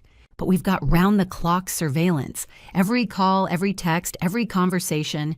He's going to hang himself, Eliza. We just need time." 10 to 14 days, I repeated. My voice sounded far away. Harrison crouched in front of me. "I know this is hard, but think about what we're building here. Garrett killed your mother. He tried to kill you. He stole from 22 other women before you. If we don't do this right, he walks in a decade and does it again." I closed my eyes, saw my mother's face, heard her voice in that final video, "Don't let him win." When I opened my eyes, Reeves was holding out a garment bag and a manila envelope. "We need to make sure no one recognizes you. If Garrett thinks you're alive, this whole thing falls apart." Inside the bag was a wig, a dark brown bob, chin length and blunt. The envelope contained thick-framed glasses, a California driver's license with a fake name, Rebecca Torres, $5,000 in cash, and a cheap burner phone. "You'll stay here," Reeves said. "No contact with anyone except me, Harrison, and Agent Cole. No social media, no internet searches about yourself. As far as the world is concerned, Eliza Sullivan died in a tragic accident on October 4th. "What about the funeral?" I asked. Harrison exchanged a glance with Reeves. "We'll stage one. Closed casket, obviously. Garrett will attend, and we'll be recording every word." I thought about Garrett standing over my fake grave pretending to mourn. Thought about him shaking hands with people who actually cared about me lying to their faces. "Good," I said. "Let him dig his own grave while he's at it." That night, I stood in front of the safe house bathroom mirror and cut my hair. Harrison offered to find a stylist, but I needed to do it myself, needed to feel like I was taking control of something, anything. The scissors were dull and the result was uneven, but when I put on the wig and glasses, I didn't recognize the woman staring back. Rebecca Torres looked tired, ordinary, forgettable. Eliza Sullivan was dead. I pressed my palms against the sink and let myself cry for my mother, for the life Garrett had stolen, for the woman I'd been 3 months ago, who'd believed her husband loved her. When the tears finally stopped, I washed my face and walked back into the living room. Reeves was on his laptop reviewing surveillance footage. He looked up when I entered. Garrett just texted Sienna. He's meeting her tomorrow at a restaurant in the city neutral ground, he thinks. We'll have agents at the next table. What's he going to say? I asked. We'll find out, Reeves said. But my guess he's going to celebrate. And when people celebrate, they get careless. I sat down beside him and stared at the frozen image of Garrett on the screen. My husband, my mother's killer, the man who'd shared my bed and plotted my death. I'm a ghost now, I said quietly. Reeves glanced at me. You okay with that? I thought about Margaret's letter, about the panic room she'd built, about the tunnel she'd made sure I could escape through. She'd known this moment was coming. She'd prepared me for it. Yeah, I said. Let's see what the living confess to the dead. 5 days after my death, Garrett threw me a funeral. I watched it from 60 miles away, sitting on the beige couch and the FBI safe house laptop open on the coffee table. Agent Reeves had set up a live feed from 6 hidden cameras around the estate angles covering the terrace, the garden, the library where guests mingled with wine glasses and hushed voices. I wore the brown wig and thick glasses even though no one could see me. I needed the disguise, needed the distance. You don't have to watch this, Reeves said quietly. He stood behind the couch, arms crossed his face, grim. Yes, I do, I said. On screen, 40 people gathered on the terrace where my mother's memorial had been held just 8 weeks ago. The same white chairs, the same view of the vineyards rolling toward the hills, but no casket, no urn. Just a blown-up photograph of me on an easel, laughing windblown, taken on a trip to Sonoma 2 years ago when I'd still believed my life was real. Garrett stood beside the photo in a black suit, his face carefully composed, devastated, hollow. He'd practiced that expression, I realized, perfected it in the mirror. Friends, he began, voice breaking. Thank you for being here. Eliza would have... He paused, pressed a hand to his mouth, let his shoulders shake. Several women in the front row dabbed their eyes. She would have wanted something small, intimate. She hated being the center of attention. That was true, but everything else that came out of his mouth was a lie. He talked about our love story, how we'd met at a charity gala, how I'd made him believe in second chances after his difficult past. He quoted poetry I'd never heard him read. He described quiet mornings and shared dreams that had never happened. And through it all, Sienna sat in the front row gripping his hand. My sister, wearing black hair pulled back, playing the role of supportive family. When Garrett's voice cracked again, she squeezed his fingers and whispered something I couldn't hear. Comfort, solidarity. I wanted to put my fist through the screen. Easy, Reeves murmured. The service lasted 30 minutes. A family friend read a poem. A business partner shared a story about my mother and me at a wine auction. Garrett stood through it all, nodding, wiping his eyes, accepting condolences. When it ended, guests moved inside for food and wine, my wine from the cellar where he'd tried to kill me. Reeves tapped his keyboard, switching camera feeds. Garden, southeast corner. 2 minutes ago. The new angle showed Garrett and Sienna standing near the roses, far enough from the house that no guests could hear them. A microphone hidden in the garden lights picked up every word. I can't believe it worked, Garrett said. He wasn't crying now. He was grinning. No autopsy, no police investigation. Frank handled everything. Sienna glanced toward the house, nervous. Are you sure she's dead? Did you check her pulse? I watched the camera for 25 minutes. Garrett said, irritation creeping into his voice. She didn't move, didn't breathe. Frank confirmed it when he picked up the body. But what if... She's dead, Sienna. He grabbed her wrist, pulling her close. Stop spiraling, it's over. She searched his face, then nodded slowly. Okay. A pause. When do we get the money? Garrett smiled, the real smile, the one I'd only seen in private. Harrison scheduled the estate transfer meeting for next week.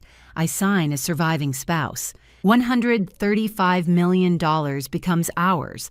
We'll liquidate the building, sell the company, and be in Grand Cayman by Thanksgiving. What about the investigation? Sienna asked.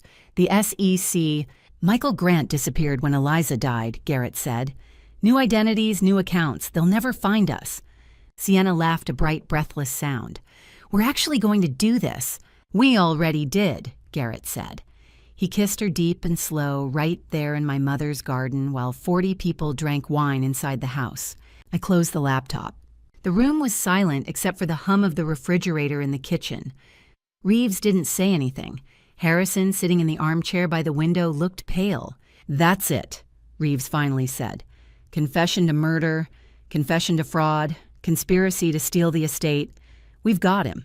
You've had him since the wine cellar, I said. My voice sounded flat, distant. Why did I have to watch that? Because you needed to see it, Harrison said gently. See who he really is. See that you were never wrong to doubt him. I stood, walked to the window, stared out at the Sonoma Hills.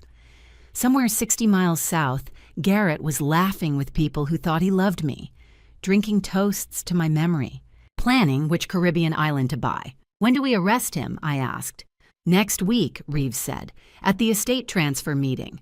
We let him sign the fraudulent documents, identity theft, wire fraud, forging your signature. Then we add it to the pile attempted murder conspiracy to commit murder securities fraud and now theft by deception. He's looking at life without parole. And Sienna. Accessory to murder conspiracy fraud. 25 years minimum. I watched the sun sink toward the horizon, painting the sky orange and gold. 5 days ago, I'd crawled through a tunnel to escape my own death. Now I was a ghost watching my husband bury me. He thinks he won, I said quietly. Harrison came to stand beside me. Let him think that, for now. Behind us, Reeves rewound the footage, isolating the garden conversation. Garrett's voice filled the room again. She's dead. It's over. I turned away from the window and looked at the frozen image on the laptop, Garrett and Sienna kissing in the roses. It's not over, I said, not even close. 8 days after my funeral, Garrett and Sienna celebrated my death with champagne. I watched from the safe house, Reeves standing behind me as the camera feed loaded. The penthouse was sleek and modern, floor-to-ceiling windows overlooking the Bay Bridge white leather furniture, a kitchen that looked like it had never been used. I'd never seen this place before, never knew it existed. How long have they been using this apartment? I asked. Lease started 3 years ago, Reeves said. Rented under the alias Michael Grant. Paid in cash 6-month increments. We got a warrant and installed surveillance yesterday. 3 years. The entire length of their affair contained in 900 square feet of lies. On screen, Garrett unlocked the door and stepped inside Sienna close behind him. He was still wearing the suit from the memorial service tie, loosened jacket slung over his shoulder. Sienna kicked off her heels and collapsed onto the sofa with a sigh. God, I thought they'd never leave, she said. Garrett crossed to the kitchen, opened the fridge, and pulled out a bottle of Dom Perignon. The champagne I'd bought for Sienna's birthday 2 years ago. The crystal flutes I'd given her as a housewarming gift when she moved to the city. He poured 2 glasses and handed one to her. To freedom, he said, raising his glass. To $135 million. To us. Sienna clinked her glass against his, but her smile was shaky. I still can't believe she's really gone. What about the bottle, the Margot, you used on Margaret? Garrett laughed a low, satisfied sound. Genius right ethylene glycol metabolizes completely in 72 hours. By the time she died, the autopsy only showed kidney failure from cancer. I injected it 3 weeks before she passed. My stomach lurched.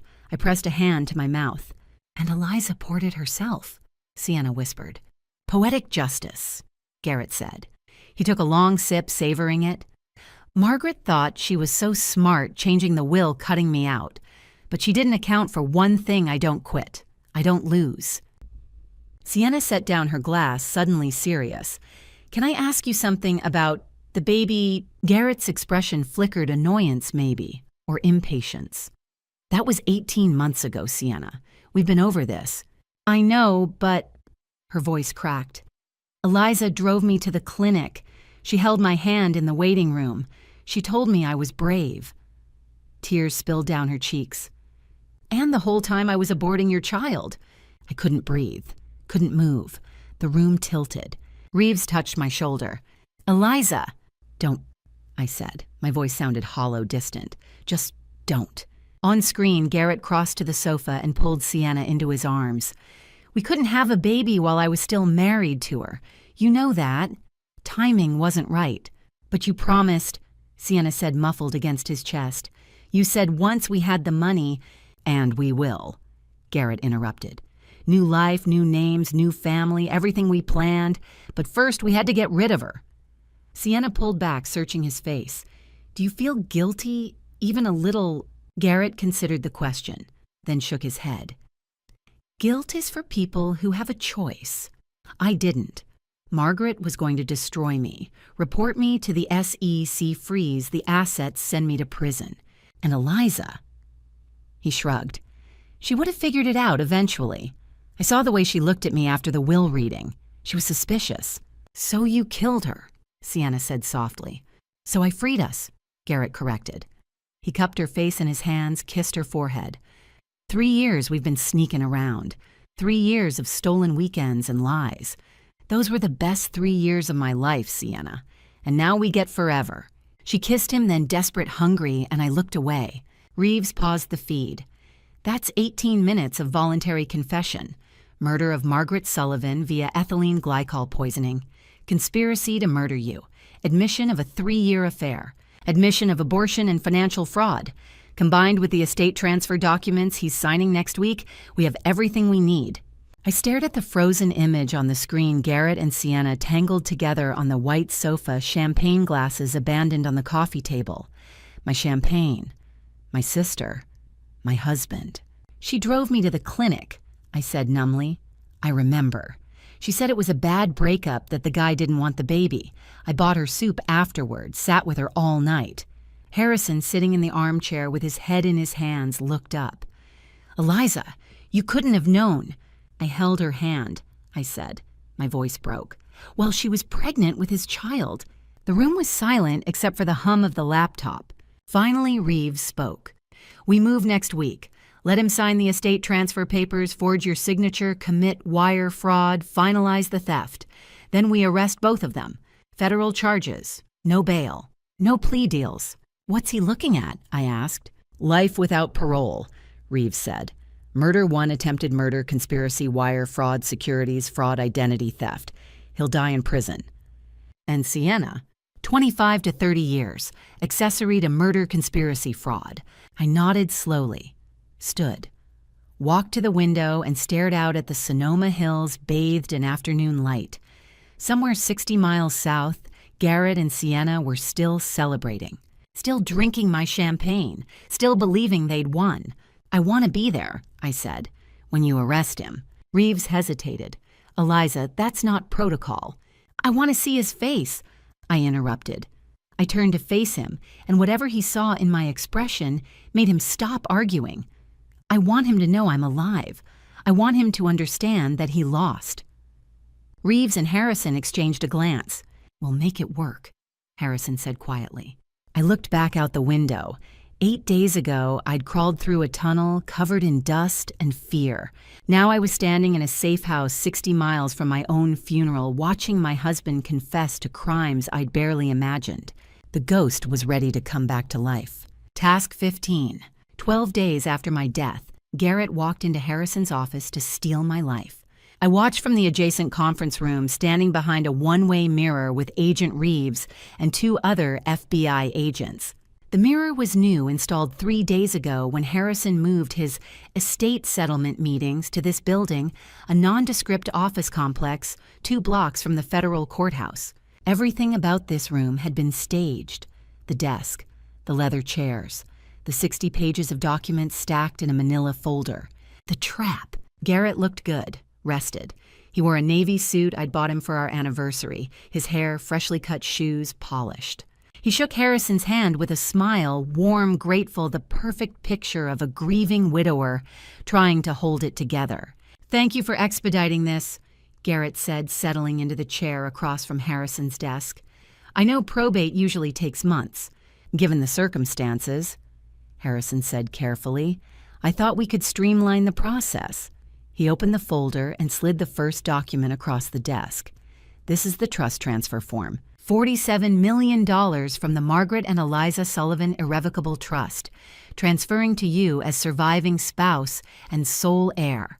Garrett picked up the paper eyes, scanning the numbers. I watched his pupils dilate slightly, greed naked and raw. And the real estate, he asked. Harrison passed him 3 more documents. The Napa estate, the 2 New York buildings, all transferring to your name.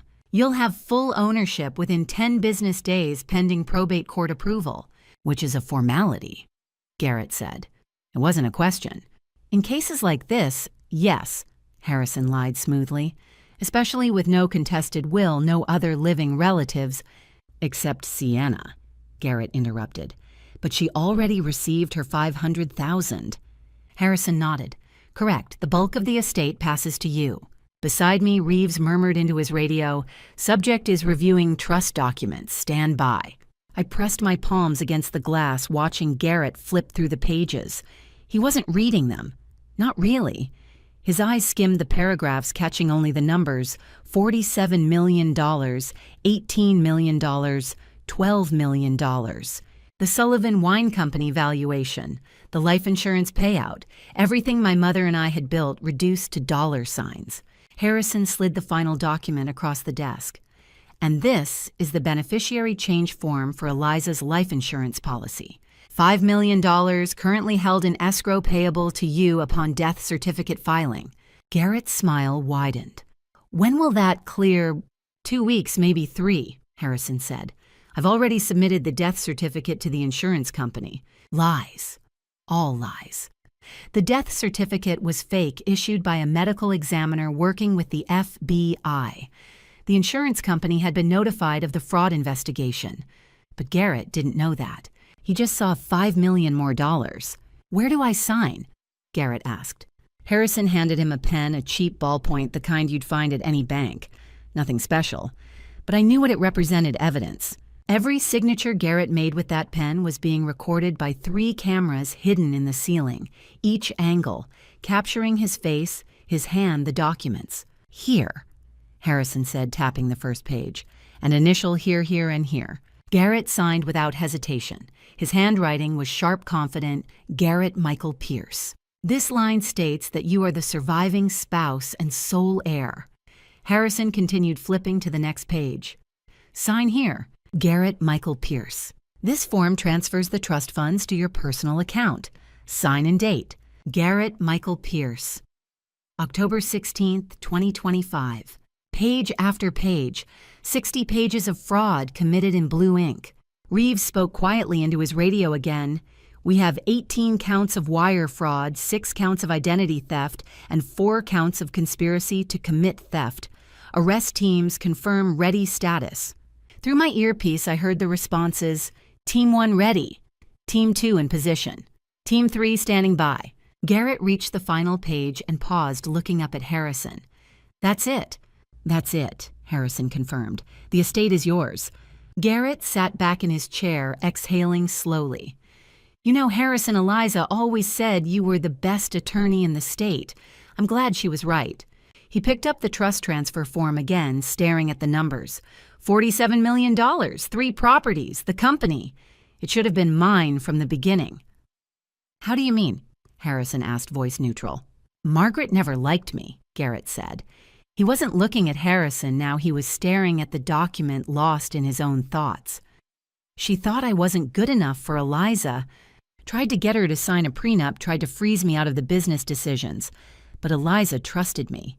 She put my name on the accounts, gave me access. He smiled. She made this so easy. I dug my nails into my palms, fighting the urge to storm through that door and tell him I was standing 10 feet away. Reeves touched my shoulder. 60 seconds, he whispered. Harrison gathered the signed documents and slid them into a leather portfolio. I'll file these with the probate court tomorrow morning.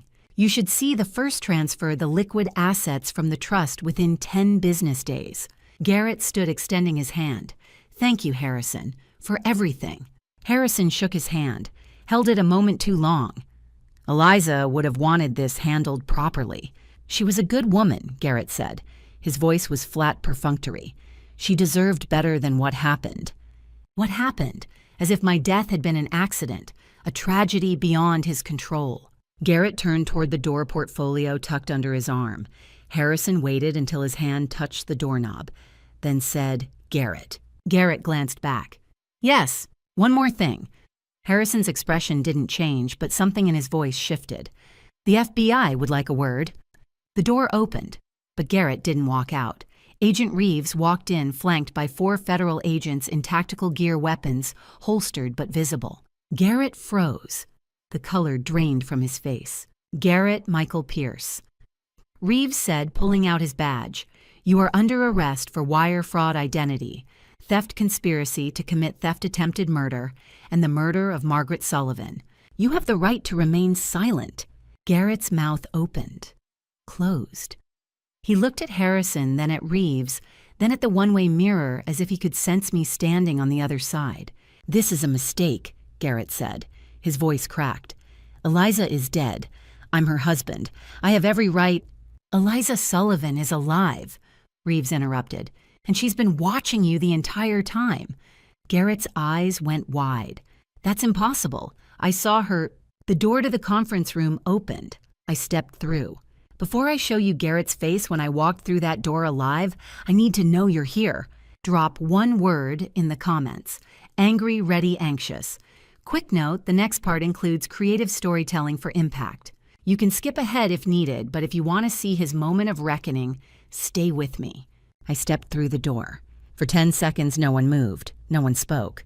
Garrett stood frozen in the middle of Harrison's office, the leather portfolio still tucked under his arm, his mouth slightly open. His face had gone the color of old paper gray, bloodless. His eyes locked on mine, and I watched him try to process what he was seeing. Dead women don't walk through doors. Dead women don't wear black dresses and their mother's pearls and stare at you with eyes full of cold, deliberate rage. But I did. "No," Garrett whispered. He took a step back, stumbling against the desk. "No, you're dead. I saw—" I said nothing, just looked at him, counted silently in my head. 1, 2, 3. His hand went to his chest, pressing against his sternum like he couldn't breathe. "I watched the van take your body." Frank confirmed. 4, 5, 6. "This is a trick," he said, voice rising. "Some kind of 7, 8, 9. At 10 seconds, I spoke. My voice came out steady, quiet, calm. "You saw what you wanted to see, Garrett. A dead woman, a clear path to my money, freedom." The door behind me opened again, and 2 agents escorted Sienna inside. She was still wearing the dress from this morning, mascara-smudged hair disheveled. When she saw me, she screamed a raw, jagged sound that echoed off the walls. "Oh my God," she gasped. "Oh my God, no." "Yes," I said. I turned to face her, and she flinched like I'd struck her. "I'm alive, Sienna." Surprise. She looked wildly between me and Garrett, then at the agents flanking her. "I don't understand. The funeral, the body—" "Sand and weights," I said. "The body bag you watched them carry out of the estate was filled with 80 pounds of sand in my coat. The funeral director you thought Garrett paid off FBI agent. The medical examiner who signed my death certificate FBI informant. All of it, every single piece, was a trap." Garrett shook his head, backing toward the window. "You can't do this. I'm your husband. You tried to murder me." I interrupted. My voice cracked on the last word, and I hated myself for it. Hated that even now, after everything, he could still make me feel something. "You locked me in the wine cellar and pumped carbon dioxide through the vents. You watched me on camera while I suffocated. You called a funeral director to dispose of my body." He stopped, looked at Harrison, at Reeves, as if searching for an ally. "This is entrapment. My lawyer will—" "Your lawyer will explain that entrapment doesn't apply when you've already committed multiple felonies," Reeves said. He stood pulling handcuffs from his belt. "Garrett Michael Pierce, you are under arrest for the murder of Margaret Sullivan, attempted murder of Eliza Sullivan, conspiracy to commit murder, wire fraud, securities fraud, identity theft, and conspiracy to commit theft. You have the right to remain silent. Anything you say can and will be used against you in a court of law? This is insane, Garrett shouted. He lunged toward me and 2 agents immediately stepped between us, weapons drawn. You bitch, you set me up. No, I said quietly. I met his eyes, held his gaze. You set yourself up. I just gave you the rope. Agent Reeves snapped the cuffs onto Garrett's wrists, tight efficient. Garrett tried to jerk away, but the agents held him firm. His face twisted with fury, spit flying as he yelled, You think you're so smart, you think this is over. I'll fight this. I'll prove. You can't prove anything, I said. We have 18 minutes of recorded confession from your penthouse. You admitted to killing my mother with ethylene glycol. You admitted to trying to kill me. You admitted to the affair, the abortion, the fraud. Every word, Garrett. We have everything. The color drained from his face again. The penthouse, he breathed. You bugged. Federal warrant, Reeves said. Issued 8 days ago. Everything you said, everything you did, recorded and admissible in court. Sienna made a choking sound.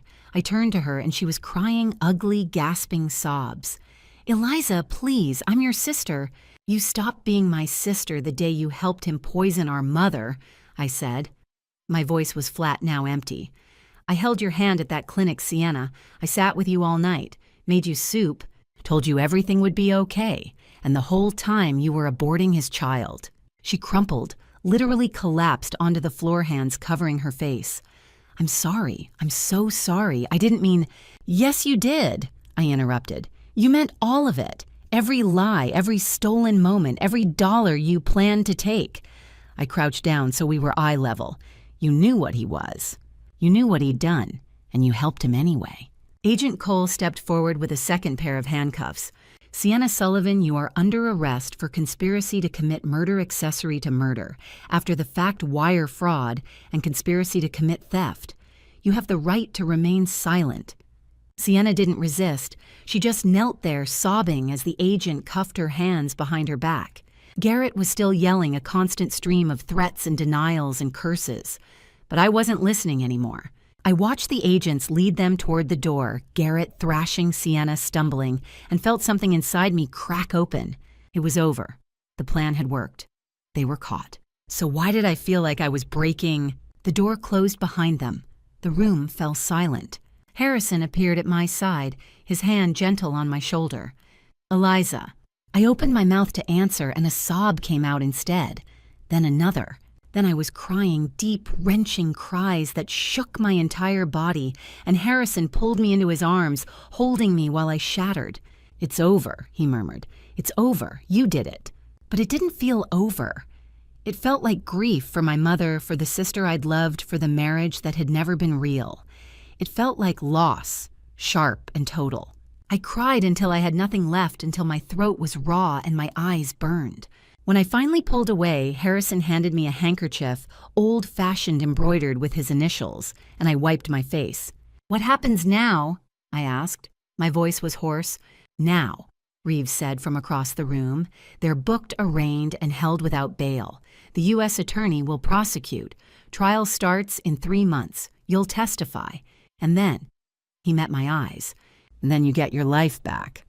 I looked down at the handkerchief in my hands, at the monogram stitched in navy thread. H.W. Harrison Whitfield, the man my mother had trusted to protect me. I don't know what my life looks like anymore, I admitted. Then you get to figure it out, Harrison said gently. Without him, without fear, on your own terms.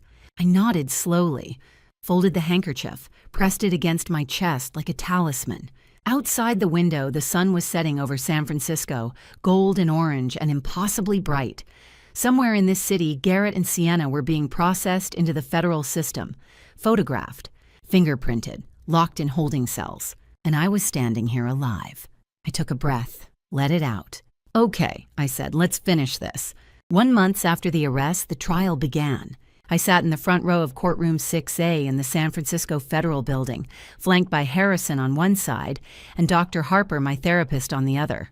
The room was packed journalists with notebooks, sketch artists, 22 fraud victims who'd flown in from across the country, and a line of spectators stretching into the hallway. The jury sat in 2 rows to my left, 12 faces I'd studied for 3 days, 8 women, 4 men ages, ranging from mid-20s to late 60s. They held my life, my mother's memory in their hands. Garrett sat at the defense table in an orange jumpsuit, his wrists cuffed to a chain around his waist. He'd lost weight. His face was hollow, unshaven, nothing like the polished man who'd kissed me goodbye every morning. Beside him, his public defender shuffled papers with the exhausted air of someone who knew he'd already lost. Sienna sat at a separate table with her own attorney, a sharp-eyed woman in a gray suit who'd tried and failed to negotiate a plea deal. My sister wouldn't look at me. Hadn't looked at me once in 3 days. Federal prosecutor Sarah Mitchell stood and approached the jury. She was in her 50s with silver hair pulled into a tight bun and a voice that could cut glass. "Ladies and gentlemen," she began, "over the next hour you're going to watch an 18-minute video. In it, you will hear Garrett Pierce confess in his own words to murdering Margaret Sullivan by poisoning her wine with ethylene glycol. You will hear him describe in detail how he tried to murder Eliza Sullivan by locking her in a wine cellar and flooding it with carbon dioxide. You will hear him brag about a 3-year affair with the victim's sister. And you will hear him celebrate stealing $135 million. She paused, letting the words settle. This is not a circumstantial case. This is not a he said, she said. This is a confession. Voluntary. Recorded. Undeniable. Mitchell nodded to the bailiff. The lights dimmed. A screen descended from the ceiling. And then I watched again as Garrett raised a champagne glass in his penthouse and said, "To freedom. To $135 million. To us." The jury was silent, riveted. When Garrett admitted to injecting ethylene glycol into the 1982 Margot, a woman in the front row pressed a hand to her mouth. When Sienna cried about the abortion and Garrett dismissed it, "That was 18 months ago," another juror shook his head jaw tight. 18 minutes. Every word I'd heard in the safe house now playing for the world. When the video ended, the courtroom remained silent. Mitchell didn't say anything. She just let the confession hang in the air, heavy and damning. Garrett's lawyer stood for cross-examination. "Your Honor, I move to suppress this evidence on the grounds that my client had a reasonable expectation of privacy." "Motion denied," Judge Carver said. "The FBI obtained a federal warrant based on probable cause. The recording is admissible. Move on, counselor." The lawyer sat down. He didn't move on. There was nowhere to go. On the second day, I testified. The prosecutor led me through the timeline, the overheard phone call after my mother's funeral, the hidden cameras, the poisoned wine bottle, the wine cellar trap. My voice shook when I described crawling through the tunnel, hearing Garrett call Frank Delgado to take care of the body. But I didn't cry. I'd promised myself I wouldn't cry. When I finished, Garrett's lawyer stood for cross-examination. "Ms. Sullivan, isn't it true that you entrapped my client, that you staged an elaborate scheme to make him look guilty?" "No," I said. "Your client was guilty. I just gave him the opportunity to prove it." "You manipulated—" "I survived," I interrupted. My voice was louder, now sharper. "Your client tried to murder me. I escaped. The FBI built the case. Everything Garrett did, every signature he forged, every lie he told was his choice." The lawyer tried a few more angles, but Judge Carver shut him down each time. When I stepped off the stand, Harrison squeezed my hand. On the third day, the victims testified. 22 women and 3 men widows, divorcees, retirees stood one by one and described how Garrett had stolen their savings, their children's college funds, their futures. A woman named Caroline from Portland broke down crying, "He took $400,000. That was my late husband's life insurance. I trusted him." The jury looked at Garrett like he was something they'd scraped off their shoes. Closing arguments were brief. The defense had nothing. The prosecution had everything. The jury deliberated for 2 hours. When they returned, the forewoman stood. On the charge of murder in the first degree, the death of Margaret Sullivan, we find the defendant, Garrett Michael Pierce, guilty. Garrett's head dropped. On the charge of attempted murder, Eliza Sullivan, guilty. On 18 counts of wire fraud, guilty. On 6 counts of identity theft, guilty. Guilty, guilty, guilty, 18 times. Sienna's verdict came next, guilty on 9 counts conspiracy accessory after the fact fraud. Sentencing was held 4 weeks later on December 16th. The courtroom was quieter this time. No press, just the people who mattered. Judge Carver read the sentence without emotion. Garrett Michael Pierce, you are hereby sentenced to life imprisonment without the possibility of parole plus 60 years to run concurrently, and ordered to pay $18 million in restitution to your victims. Garrett lunged to his feet. This is bullshit. She set me up. Two marshals grabbed him, forced him back into his seat.